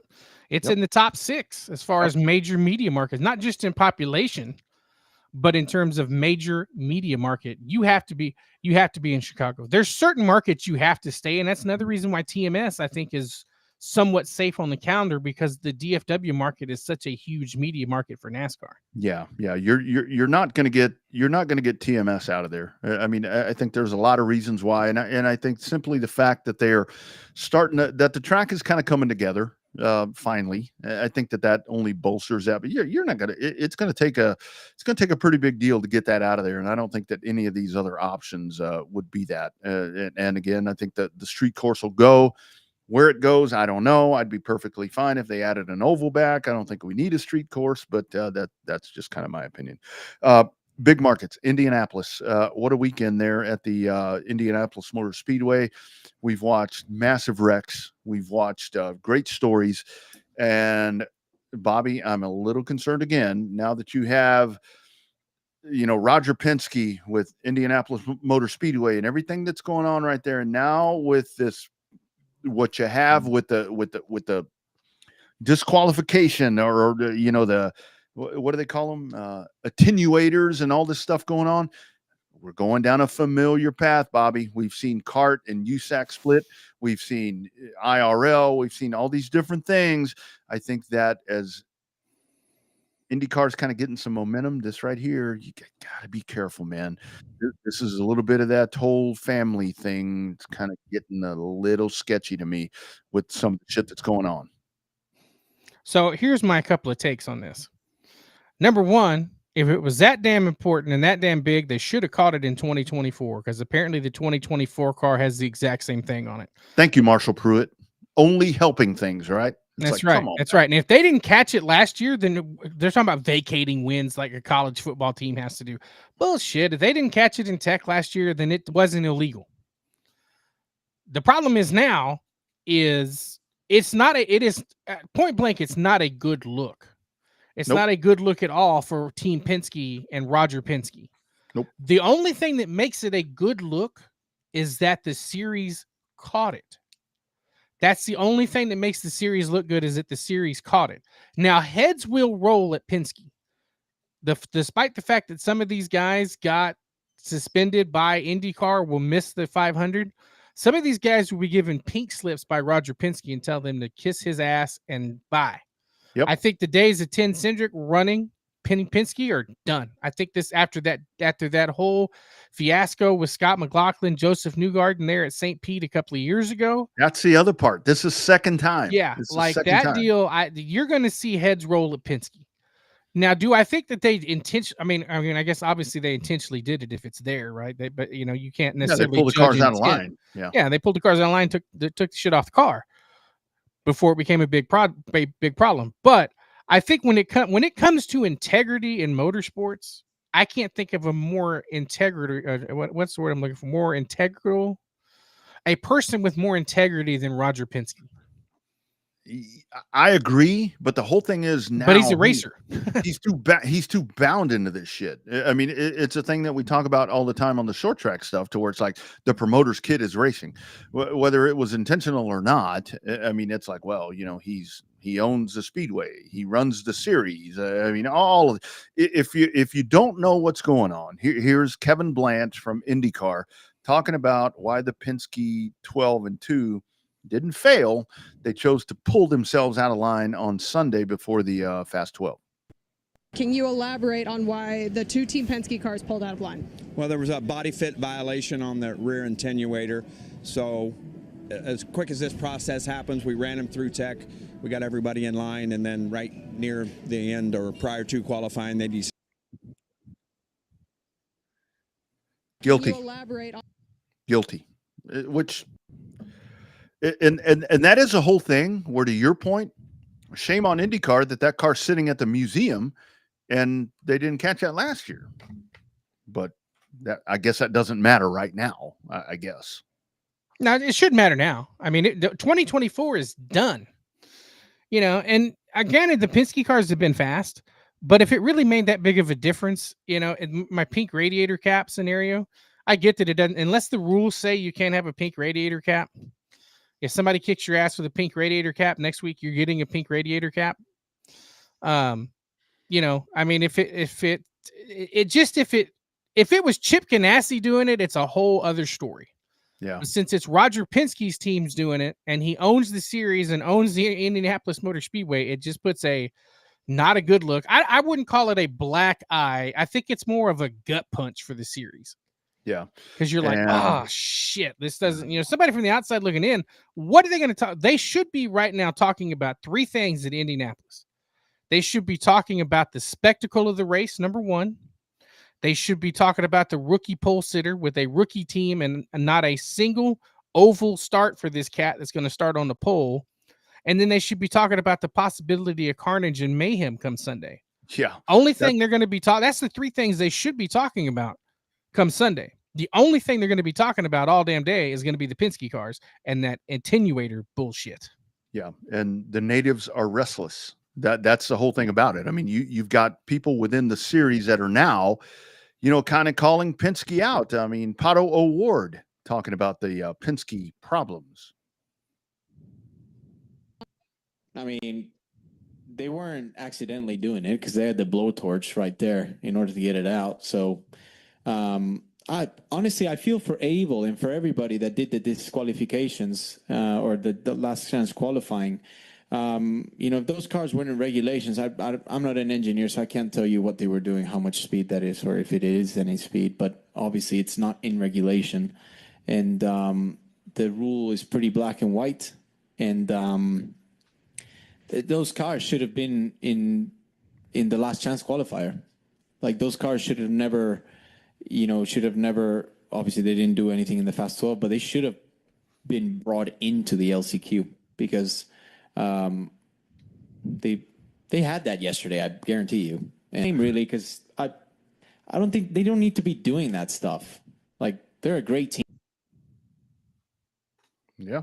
So he's not wrong. No, not at all. And I mean, I think that's where it just kind of seems like the whole everything with IndyCar. It's like you take a step forward and 3 steps back. That old country song, that we've heard so many different times with IndyCar, and it is where it's going to be this black cloud hanging over everything to where that is the story going into Sunday. And with Schwartzman, to me, that's my concern. I'm like, that dude's on the pole. I'm like, he's going to bring the field down. I mean, we've watched not a single oval start, and this dude's going to bring him down on the pole. Yeah, and I mean, we see how the 500 starts to where they start stretching out, and cars don't get started. I mean, I was kind of not laughing. I was joking around the other day on the modified race with Corey LaJoy when he didn't get going. I said, "There's Kevin Coogan right there."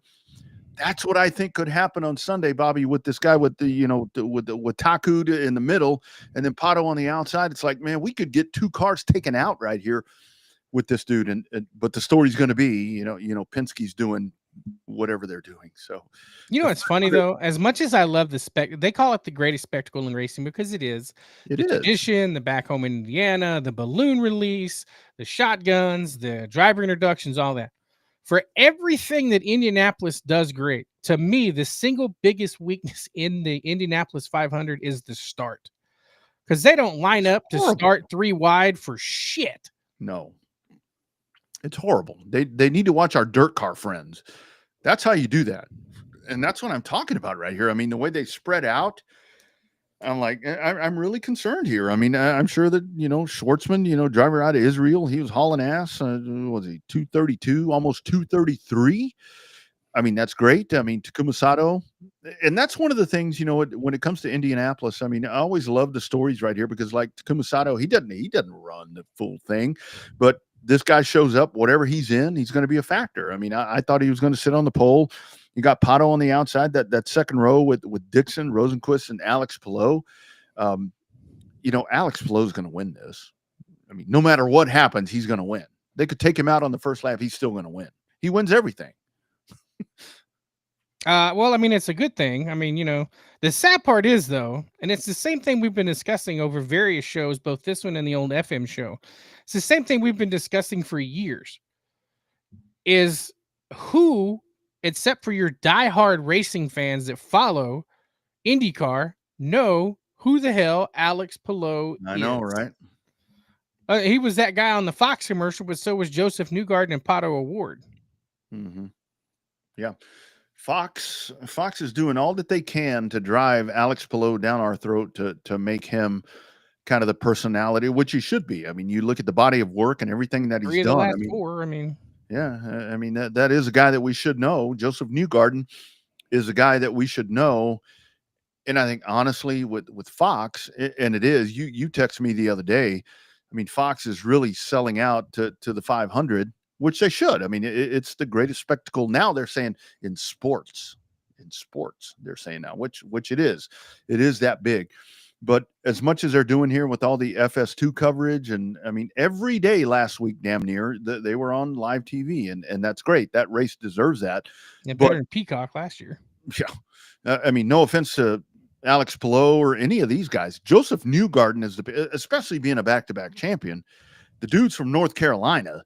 That's a guy that they should be shoving down people's throat that's going to relate a little bit better, in my opinion. And I mean, that's just logistical. I mean, people are going to relate better to this guy. I mean, you see him out and about at hockey games and basketball games and NASCAR races.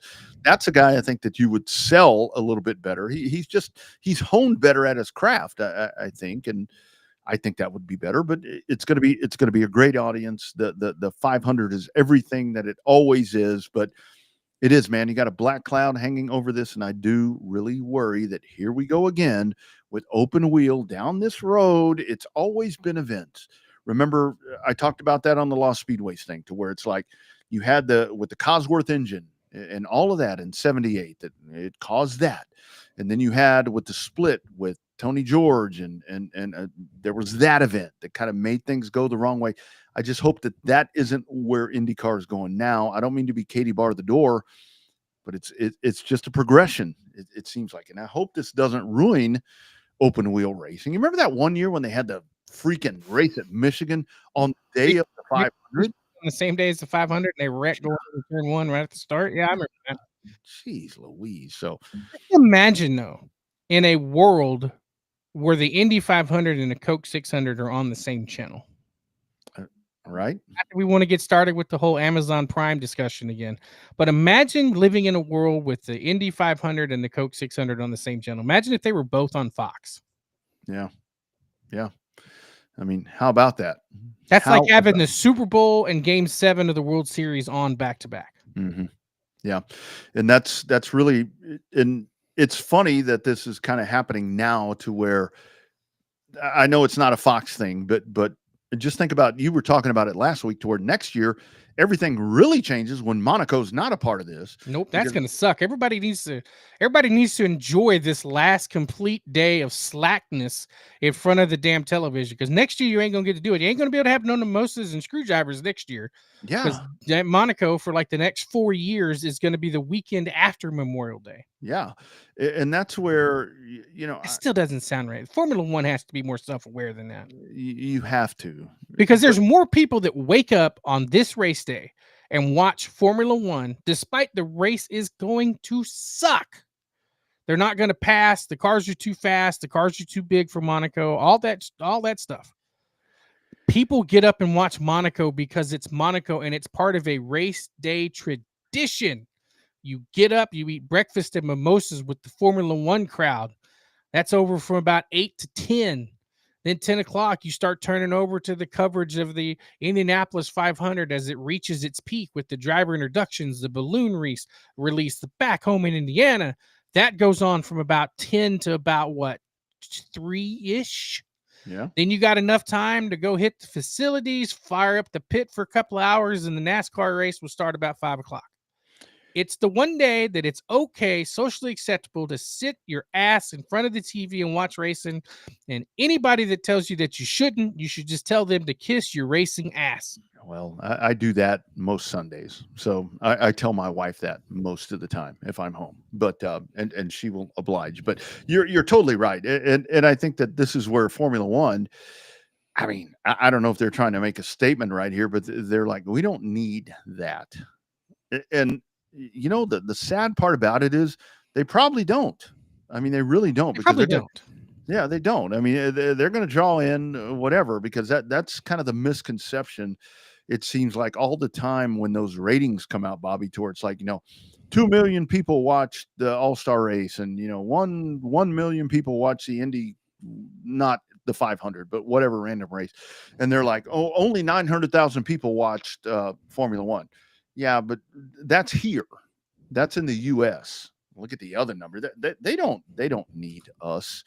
And that kind of sucks, because and this is where, to me, the 3 races go back that far, to where it's like the whole history of this, the Monaco, and then when Indianapolis, and then the whole reason to be why the 600 was derived, was because NASCAR and Bill France said, we need to have something where we can combat the Indy 500, and that was born. It's the longest race in the whole tour, and those stories right there, they're kind of irrelevant now, right?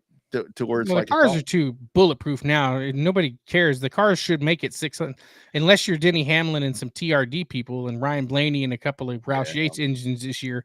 In theory, the cars are bulletproof and should make 600 miles. Yeah, and that's kind of the sad part on the 600, to where it's like, I wish those cars would break down. I mean, I think that would be great. That could be a point shakeup, and I mean, I don't know, to where maybe this Sunday, I mean, when I look at the Sunday race, this is a great time for Brad Keselowski to be able to persevere and win that race. And despite everything that he's been How through, about some shitty luck? oh, dude, that guy, I mean, that whole team, I mean, Nice that whole, guy, by the way, though. When I got to meet him, super nice guy. He didn't have to take that picture with me at the shop, but he did anyway. did he say Bobby from Revved Up? No. Actually, what's funny? No, you're supposed to say yes. Well, actually, one guy, I got to meet Mike Massaro at the same time. Oh yeah, the ESPN guy. Yeah, the old he's does some kind of communication stuff for Roush. And the way it worked is my uncle was over there. We heard him. He says, Mr. Kozlowski, I got a young man who wants to take a picture with you. I walk around the corner. Who was a young man? Yeah, it was me. Oh, He's shit. like, well, that ain't no young man. I'm like, well, I'm just a kid at heart if it makes a difference. I was gonna say that guy needs glasses. No, I'm just kidding. No, that's awesome, man. But like for him, something like that, to where you remember that one year that Casey Mears won that race. Yeah, it's like those things. But yeah, I mean, the cars don't break down anymore, and it's probably going to be Larson or Blaney or one of these guys that are going to win, and that's where the evolution of how good this car has gotten, and kind of back to the whole point about the black cloud over the 500 with Penske is, you notice, I mean, you still hear it maybe in the NASCAR circles, but the whole Kyle Larson double thing, since the Penske thing started, boom, gone. Not even talking about that anymore. Well, he also qualified 17th. Yeah, but he'll drive it up there. He'll drive it up there. What's weather looking like over there? I don't know. Decent. It's supposed to be hot and windy, which is not good for the cars, but yeah, no, not good at all. So anyway, my whole thought has been with that, if he were to win somehow, with all the stuff that goes on, I mean, can he get to Charlotte in time? I mean, he'll be drinking milk and kissing the bricks and then hauling ass, I would guess. I guess he'd have to be like, yeah, I got to go. I got to get out of here. I got something to do. So anyway, but I will tell you that NASCAR and all the NASCAR affiliates and all the people that talk about NASCAR, and the only ones that get to talk about it, they are being very clear that this is Kyle Larson's intent, is racing NASCAR. They're very on point about that when it comes to all that this year. I mean, if you win the Indy 500, that's just hard to. No shit. Like you got to do two things in a hurry. You got to put on the wreath, you got to drink the milk, you got to kiss the bricks, and you got to shag ass. It's that simple. God, that sucks. That would suck. Man, that would really suck. Man, extended edition of the Revved. We didn't even talk about the Hall of Fame. We're supposed to hit that first. That's coming up. Let's take a look right here. I've got it somewhere. Hold on over here. I'm all thrown off over here, kind of messing around with all my different buttons. So I pulled it up at the wrong time, but here we go. Class of 2026 announced today: Kurt Busch, Harry Gant, Ray Hendrick. Your thoughts, my man? I hate it. I'm totally fine with Harry Gant. I'm not. It is the NASCAR Hall of Fame. It is not the NASCAR Cup Series Hall of Fame. The fact that Larry Phillips is not in the NASCAR Hall of Fame blows my mind every single time they vote for another round of the Hall of Fame. Yep. I mean, no disrespect to Kurt Busch, but the fact that he's not in disrespect to Kurt Busch, to be honest with you, that dude don't need to be in. I'm sorry. Harry Gant, I mean, he's good. He's got the record for every oldest winner type record in the book, but I don't like it. It's too much. There's too much cup stuff in the NASCAR Hall of Fame. I mean, I get that's the epitome. Well, I get that's the epitome, but it's the NASCAR Hall of Fame. The multi-time national champion Larry Phillips is not in the Hall of Fame. And that just kills me every time. Well, and what pisses me off the most is if you go in there and you look at, I don't think that we need to have, what do they call it?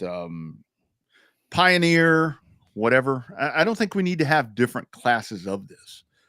I think it just needs to be a Hall of Fame. I don't care. The fact that Larry Phillips is not in, that really bothers me. But Harry Hyde is not in. I don't care if he's a pioneer. I don't care if he's current or whatever they call these different things. Banjo Matthews missed out again as a Pioneer Award winner. Smokey Unick's not in there. Smokey's not in there, but this is where it's like the P. Rose thing, where now that he died, they're like, okay, he's eligible. I mean, the Smokey thing, it's like, well, he cheated. I don't give a shit. I don't give a shit. It's all about the sport. Kurt Busch, not so much. Here's the nominees, and tell me some of these people that don't belong in the Hall of Fame discussion. In no particular order, they're in alphabetical order. And I don't mean to throw out the first person saying they don't belong. Greg Biffle. Nope. Neil Bonnet. Nope. Tim Brewer. At some point. At some point. Jeff Burton. Nope. Kurt Busch. Nope. Randy Dorton. At some point. Jake Elder. Yes, at some point. Harry Gant. Yes. Ray Hendrick got in there. Fine. Harry Hyde. Yes. Randy LaJoy. No. Banjo Matthews. At some point. Larry Phillips. That fucker should be. I mean, he should be in. Not fucker, Jack but- Sprague and Bob No. Welborn. That No. is the current list of people who should the 2026 nominees. That's not Yeah. including the other people that are in it. Yeah. Yeah. I could go ahead and pull up the 2025, 2024, but we don't have time for all of that. Yeah. Here's some other ones. I just pulled up a couple of more years. Sam Ard, Now that dude should be in. Donnie That- Allison. The friend fact that Sam Ard's not already in the Hall of Fame just kills me too. Friend of ours, Donnie Allison, but I mean, AJ all this- Foyt is not. Of course, now granted, AJ Foyt's a weird one for me because he is a world-class driver. He didn't do a lot of shit in NASCAR, I mean, other than winning the Daytona 500 and being one of the greatest drivers ever. His NASCAR stuff. Carl Edwards, who's in the Hall of Fame, will and join again- us next week on Prime. And this is where, like, we talk about, you remember at one point we were talking about the Texas Racing Hall of Fame or whatever that we were trying to do at that point. Carl Edwards is in the Texas Motor Speedway Hall of Fame at TMS. Why? Because he won races at Texas, I guess. Yeah, that dude don't need to be in the Hall of Fame. I'm just saying, no disrespect to Kurt Busch. You know, if we asked to come on the show and he came on the show, I'd probably be kissing his ass. But I'm He sorry, doesn't with need some of to be these in it. other names, that are not already in here, just is pretty bad. Well, and I've seen kind of with the Kurt Busch thing where a lot of people are calling the accolades for him. You know, he overcame different things. You know, I know when he went to Furniture Row and did what he did there, and you know, his career was cut short because of people want to blame the car and all these different things. But it's like, he's a champion. He's a champion. I mean, that's the one thing that I will give him that. But when it comes to like Jeff Burton was a great race car driver. Absolutely great race car driver. But I think to me, Jeff Burton has been more impactful in the booth. Neil Bonnet, I would put Neil Bonnet in some kind of Hall of Fame for a Squire short Hall, track Squire thing. Hall Award for broadcasting. Yeah. Or something short track related. Neil Bonnet was more impactful to me on the short tracks as a part of the, you know, with the Alabama gang and so forth. I mean, that the Cup career. And again, you know, unfortunately he died in one of these cars. But I hate to speak badly of people that are no longer with us, but Neil Bonnet don't need to be in the Hall of Fame, NASCAR Hall of Fame, in my opinion. I mean, Alabama gang, his family's been on the show with us.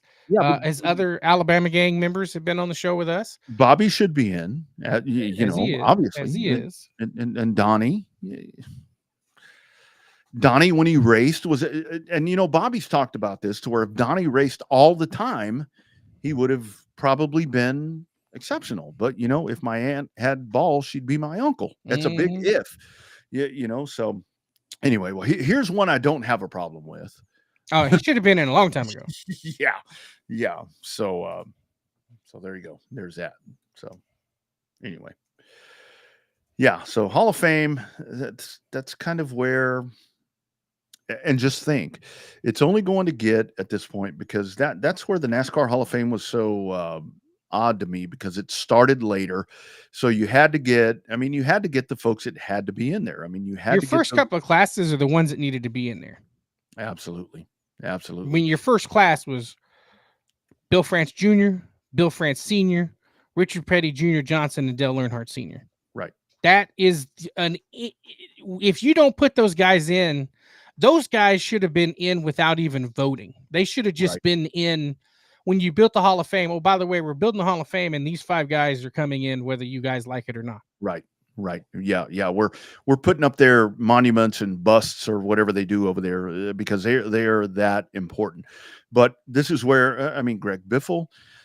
I mean, I see the arguments there. You know, he's won truck titles, and now if he had got a cup title, and it's not his fault that he didn't. I mean, he was in spots to do it, but he didn't. I mean, he didn't, and it was a very short span. Harry Gant. I mean, to me, the biggest thing of Harry Gant was.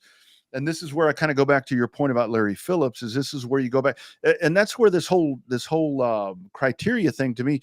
I put a lot of Harry Gant's, being in the Hall of Fame on what he did before he got to NASCAR, because that dude. I mean, you want to talk about a short track guy? That was Harry Gant, and it took a long time for him to finally get. He was the first Mr. Second Place, and once he finally got to that, he achieved a lot of really cool things, but. To me, Harry Gant is kind of one of the ones where you want to look at a full body of work. You look at Harry Gant, but I mean, some of these other guys, I'm like, oh, come on, man. 2011 class of the Hall of Fame: Bud Moore, Ned Jarrett, Lee Petty, Bobby Allison, David Pearson. There you go. No problem with that. No problem with that. 2012: Glenn Wood, Richie Evans, Dale Inman, Darrell Waltrip, Kel Yarborough.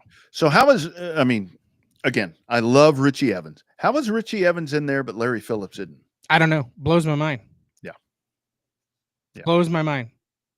Because if you think about it, Jack Ingram's in, but Sam Ard's not. I know. Makes no sense, right? If you're basing that on the Busch Grand National Series, how is that? I don't understand, because that's part of actually that was even NASCAR Sportsman, but that's original Grand National.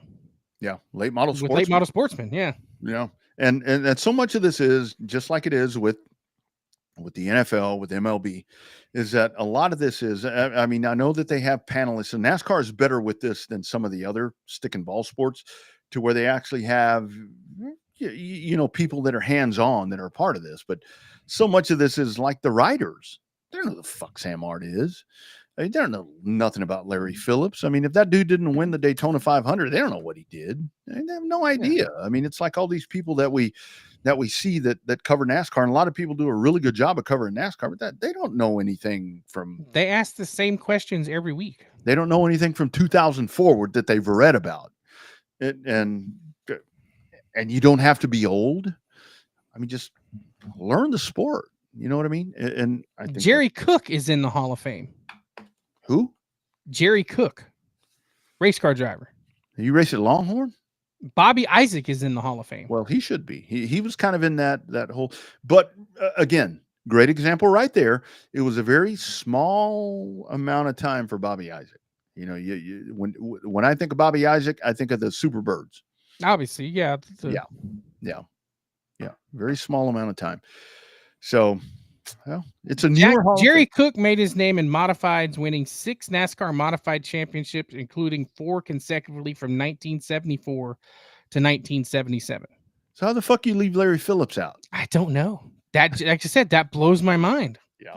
Larry Phillips should have already been in the Hall of Fame. Yeah. We're gonna if we go down this rabbit hole, we're gonna be in trouble if we go down this rabbit hole. Art NASCAR says the Hall of Fame is all about who you know and who you blow, just like politics. So it's, I mean, I kind of get what he's talking about right there, but it is, it really is. It's a very condensed, and the whole thing about it is, to where the Hall of Fames get so tough is that the people that are supposed to be the more educated, and I'm not slamming the current journalists, because I know, look, I'm old. I've grown up in this sport. I know who these other Larry Phillips, I know who all these people are. And there are a lot of other people that probably should be on this ballot that will never be on there, because they just, like we talk about, some of the best race car drivers around the country are racing all week and then on Fridays and Saturdays and never get to NASCAR. But the whole thing is, they just don't know who these people are. And, there's nothing wrong with there's a difference between being a Hall of Fame caliber individual versus being a Hall of Fame person. Yeah. There's a big difference, in my opinion. Hall of Fame worthy is one thing. Hall of Fame, to be in the Hall of Fame. Well, Like here's some guys in the Squire Hall media excellence. Barney Hall, it's named after him. Ken Squire, named after him. Bob Jenkins, Chris Economaki, Steve Burns, Steve Wade, Tom Higgins, a few others, but those are the ones that you and I know. Some people listening may not know. I mean, that's a pretty good Hall of Fame right there to me. Dick Berggren is in there too. I missed him. Yeah. I mean, that's a good Hall of Fame when it comes to that. But I think that's where you need to, I really wish that, I mean, I get it where the broadcasting part, to where this whole pioneer thing, but I don't think that with NASCAR that you need to have a pioneer. What do they call it? I wrote it down somewhere. Oh, it's modern versus pioneer. Harry Gann ain't modern. I mean, fuck that. Throw that out. Just make it, here are the people that need to be in. And, you know, we've seen this in baseball and we see it in football and all these Hall of Fames, to where sometimes there aren't enough people on the ballot that you induct somebody. Maybe you only induct one person, you know, until that kind of fills itself up. I mean, I think that there are a lot of people, and I'm going to go back to the Larry Phillips thing. I'll go back to Banjo. I'll go back to, you know, Jake Elder, some of these guys. The fact that these guys still have not gotten in. But look, I know that Jeff Gordon has done amazing things, and Carl Edwards and all these people. Those people should have been in before the modern day people, in my opinion. Well, I mean, there's a certain, I mean, you know, when you retire, first ballot Hall of Famer, Jeff Gordon, first ballot Hall of Famer, Jimmy Johnson. Yeah. Dale Jr.'s got to be in there now, even though he's been retired for 10 years and still the face of the sport. Yeah. So who's the next face other than Dale Jr.? Who's the face of the sport? It's not Chase Elliott, because he's a hermit. He very rarely goes out in public anymore. Is it Ryan? Have you seen the new NASCAR Netflix thing? No, I haven't. Is it watched Ryan? Is it Ryan fucking Blaney? Is he the next guy?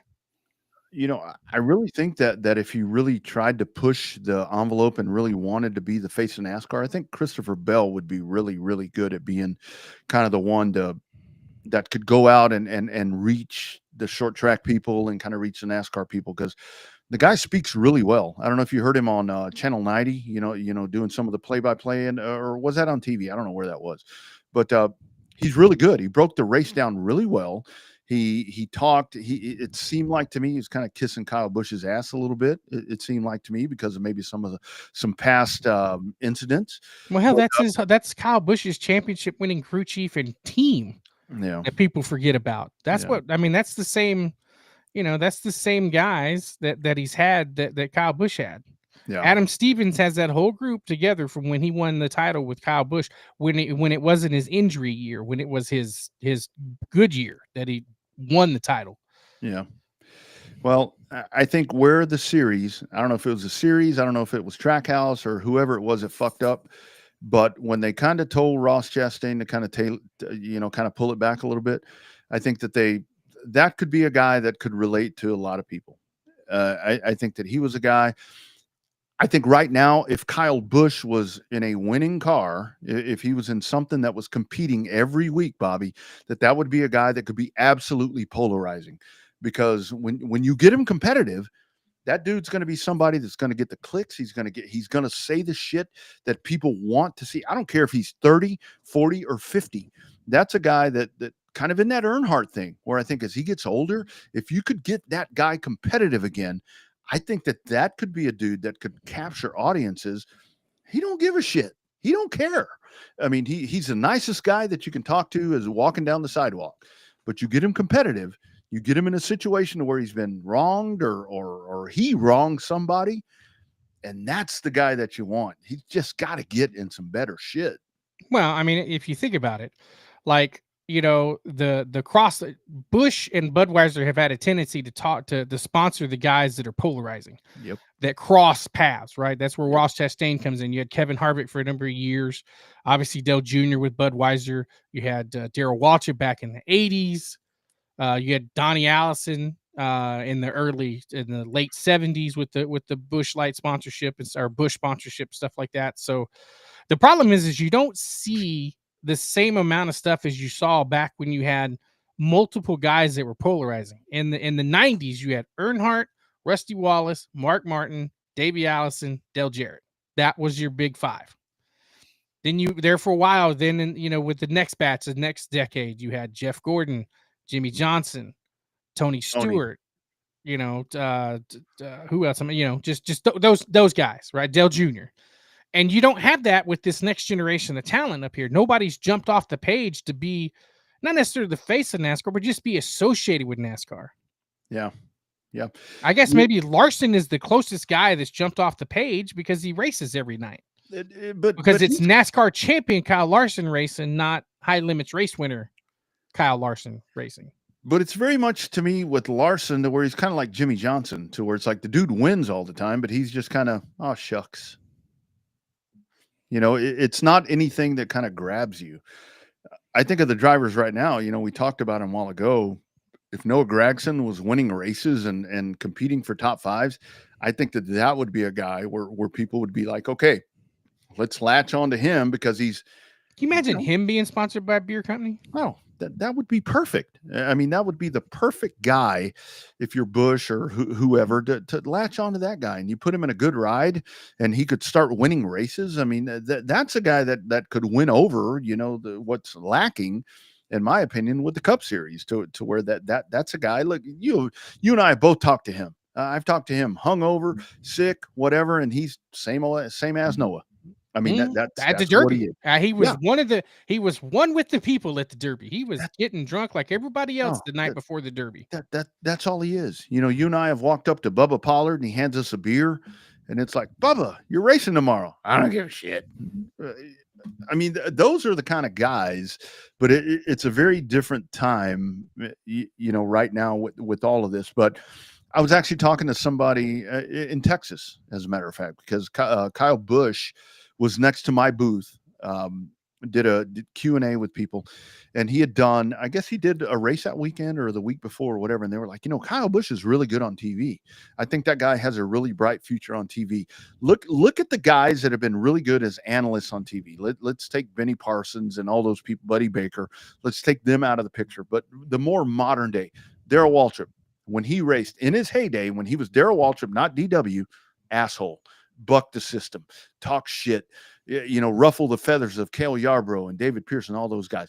Kevin Harvick got in there, pissed people off, wanted to fight, do all these different things. Kyle Busch is right in line with that. Those are the best analysts that you're going to find. But when those guys step away, and I'm not saying Kyle Busch is about to do that, but when they do, who takes that mantle? And that's why I really wish that in these last, I don't know how long Kyle Busch is going to race, but and there's a big part of me, Bobby, that says that Kyle Busch may say, I'm going to race late models. I'm going to race dirt. I'm going to go do something else. I'm getting out of this shit. That's NASCAR's loss because, damn it, get him in a fast car. Get him competitive again. Get him competing for championships. Yeah, but there's nowhere else for him to go. He can't go back to Gibbs. Hendrick's not going to hire him back again. Can't go to Hendrick. Nope. Trackhouse, I guess. Trackhouse is a lateral move at best. Yeah. I mean, I don't know what you do. Dodge. You race Dodges. They're coming back. Yeah. In trucks. That's the other thing, too. I mean, do you think at some point with Kyle Busch to where he's like, I'm going to race trucks. I get, 3 weeks off in a row. I'm going to just go continue to do that. I just don't see that he would. The only thing that would make me think that he would want to do trucks, if he ran a full season in trucks without running anything else and wins the truck championship, he would be the only guy to win all 3 titles. Yeah. Because Greg Biffle hasn't. Yeah, Biffle hadn't won. Biffle and Ace have not won the Cup championships. That's right. Yeah, Ace. He'll be on that ballot before too long. Anyway, I don't know. Great discussion. Damn, dude. 2 hours. Over 2 hours on a day that we had nothing to talk about. I'm still feeling like we forgot something. Let me look. What else do we have to talk about? We talked about Penske. We talked to Marcus there. We talked about Race Fever Speed Week coming up. We talked about Tony Stewart. We didn't mention that our man Logan Boyette, a big winner there at Pensacola once again in in the Outlaws, Jared Maupin with a third place run in the modifieds. We talked about the Cars Tour. We talked about the Hall of Fame. Oh, I did want to mention something. That I think our man Ryan Preece, who's been one of the great stories of 2025, in my opinion, on the NASCAR series, where he's like, we need to put a cone out there. Yeah. When I heard Ryan Preece saying we need a cone out there, I'm like, that dude became my favorite driver. They do need a cone out there. That thing out there, I don't know. Probably a bigger deal to me than anybody else, but I get it. You got a spotter though. They tell you what to do. Yeah. He fucked up on that. He did. But it's a good story. I mean, I agree. If you're committed to it, like when we do the Texas 2-step restarts in the dirt tracks out here, if you commit to the bottom, everybody knows you're going to the bottom. The race director is always on the receiver. Pick a line, high or low, pick a line, high or low, and you pick your line. You usually know which way you're going to go. Right. So yeah. No matter how you do it. Kind of lastly, closing. I've seen a lot of talk and so forth where I think folks are worried with the wrecks that we've seen at Indianapolis coming up, leading to Sunday. Larson's crashed a couple of times. I mean, that wreck the other day with McLaughlin. I mean, that was horrible. Herta's was bad too. Oh yeah, Herta's. I mean, those were scary. I see a lot of people talking about, well, Sunday could be, really bad, which it could be. I mean, it totally could be, but it is one of those things to where you have these grinding crashes. We've seen it year after year after year, but yet on Sunday, I mean, there's always going to be extenuating circumstances that happen. But for the most part, through all of this, they seem to figure out a way to be able to dance in line when it comes to the greatest spectacle in sports. They look good in that drafting practice on Monday. Yeah, they really did. They look good. The conga line, snake line, whatever you want to call it, look good. Yes, there were some incidents, but for the most part, those cars look damn good. Made me hopeful for the 500 to be a really good race. Yeah, and that's the whole thing with that, to where it really does seem like with that, because you look at the 500 and it's like it's 200 laps, and we watch races all the time to where they're racing 200 to 300 to 400 laps depending on what racetrack they're on. But it does seem like at Indianapolis that they figure out a way on Sunday to go ahead and make this thing work out. And yeah, the wrecks that are going to happen. I mean, there's not a way at Indianapolis that you can have a calm wreck. If you're going to crash, you're going to hit the fence on the inside. You're going to hit the fence on the outside. I don't care if there's a safer barrier or whatever there may be on there. You're going to hit, and it's going to fucking hurt. There is no doubt about it. But they do seem to figure out ways to be able to make this thing work. And I don't know, man. I think we're in for a good one here on Sunday with the 500. I don't know. But we need to temper it, though. There will be downtime in that race. That race is going to suck. It's going to get stretched out. It's going to get boring. It's 500 miles. Same thing with the 600. 600 is going to get stretched out. 600 is going to get boring because it's 600 damn miles. Yeah. So just keep in mind, we don't need the conversation on Monday. That Indy 500 sucked because between mile 200 and 300, they didn't do shit. Well, I don't expect them to go balls out between that time because they're trying to save some of their stuff towards the end. Don't be that guy that Tony Stewart is talking about. I make a big mistake of reading social media, which I think we all make very vital, critical mistakes by reading the keyboard warriors that are dumbasses that sit in their mother's basements and don't do a damn thing and haven't accomplished anything in their life. We'll leave it at that. We will leave it at that. But I guarantee you that will be happening. Don't forget, friends. You've pick got, for the 500. We didn't pick. Did you pick? You want to pick somebody? For the 500? Hold on. Let me get my roster out here. Let me put my glasses on and see who I'm going to pick. There's a big part of me that wants to go with Alex Palou because he wins everything. But I'm going to look here. I'm actually going to go. Hold on. Let me kind of work through. You know who I'd love to see win? Ed Carpenter. That would be so cool. Be a good story. But he does seem to find ways to get in trouble here. I think I'm actually going to go with Takuma Sato. I think that he's going to kind of fall back a little bit right there at the beginning of that race and kind of start to manage as everything goes on. But I'll take Taku to win and quietly etch his name into history. I pictured you as a Pato guy this week. Hey, come on, man. I'm Hispanic, but come on. I'm just saying. No, yeah, I love that guy. San Antonio roots with that guy, but the Pato's another one of those guys to where it's like, if there's a bad situation, he can find it. I just think that Sato is a guy where he will manage the race and let it come to him. And remember, he crashed too in practice. He wiped some shit out, and here he is, middle of the front row. But I'm gonna go with Taku. I'm going with Takuma Sato to win this one. Give me Dixon. I think Dixon's gonna rebound. Been quiet. Every time Scott Dixon's quiet, he's usually fast in the end. Give me Scott Dixon. Anybody? So with the Penske cars, with Newgarden and Power way back there. Any chance you think that those guys can, and you want to talk about tainted? I mean, it's going to be, and the whole thing is with McLaughlin. Isn't it funny as they're starting to look at all the different things that were illegal or not allowed? They went and looked at that wrecked ass car, and his is okay. Yeah, through all that wreck, it was okay. Can you? The betting lines are nut. Have you seen the betting lines? I don't have them in front of me, and we don't have time for me to pull them up. The betting lines for Will Power and Joseph Newgarden to come back and win the Indianapolis 500 are insane. You know what would really kind of just everything that we've watched through the month of May as this thing has kind of gotten turned on its heels, and the Penske thing has become the story, and Larson's kind of flying under the radar there just a little bit, and with the rookie on the pole and so forth. If Elio Castroneves finds a way to win, number 5, the drive for 5. Yeah, he finds ways to put himself in position to win. If this dude, through all of this, of the month of May, finds a way to win number 5 this way, I think that would be a fitting end to this 109th Indianapolis 500. If I was him and I won the Daytona 500, the Indianapolis 500 after a piss poor performance at the Daytona 500, I would hang it up. You win the drive for 5, you get 5. Done. I'd kiss the bricks and tell everybody kiss my ass. I'm out. Peace. Speaking of that, so back over to Charlotte. You think this is it for Jimmy?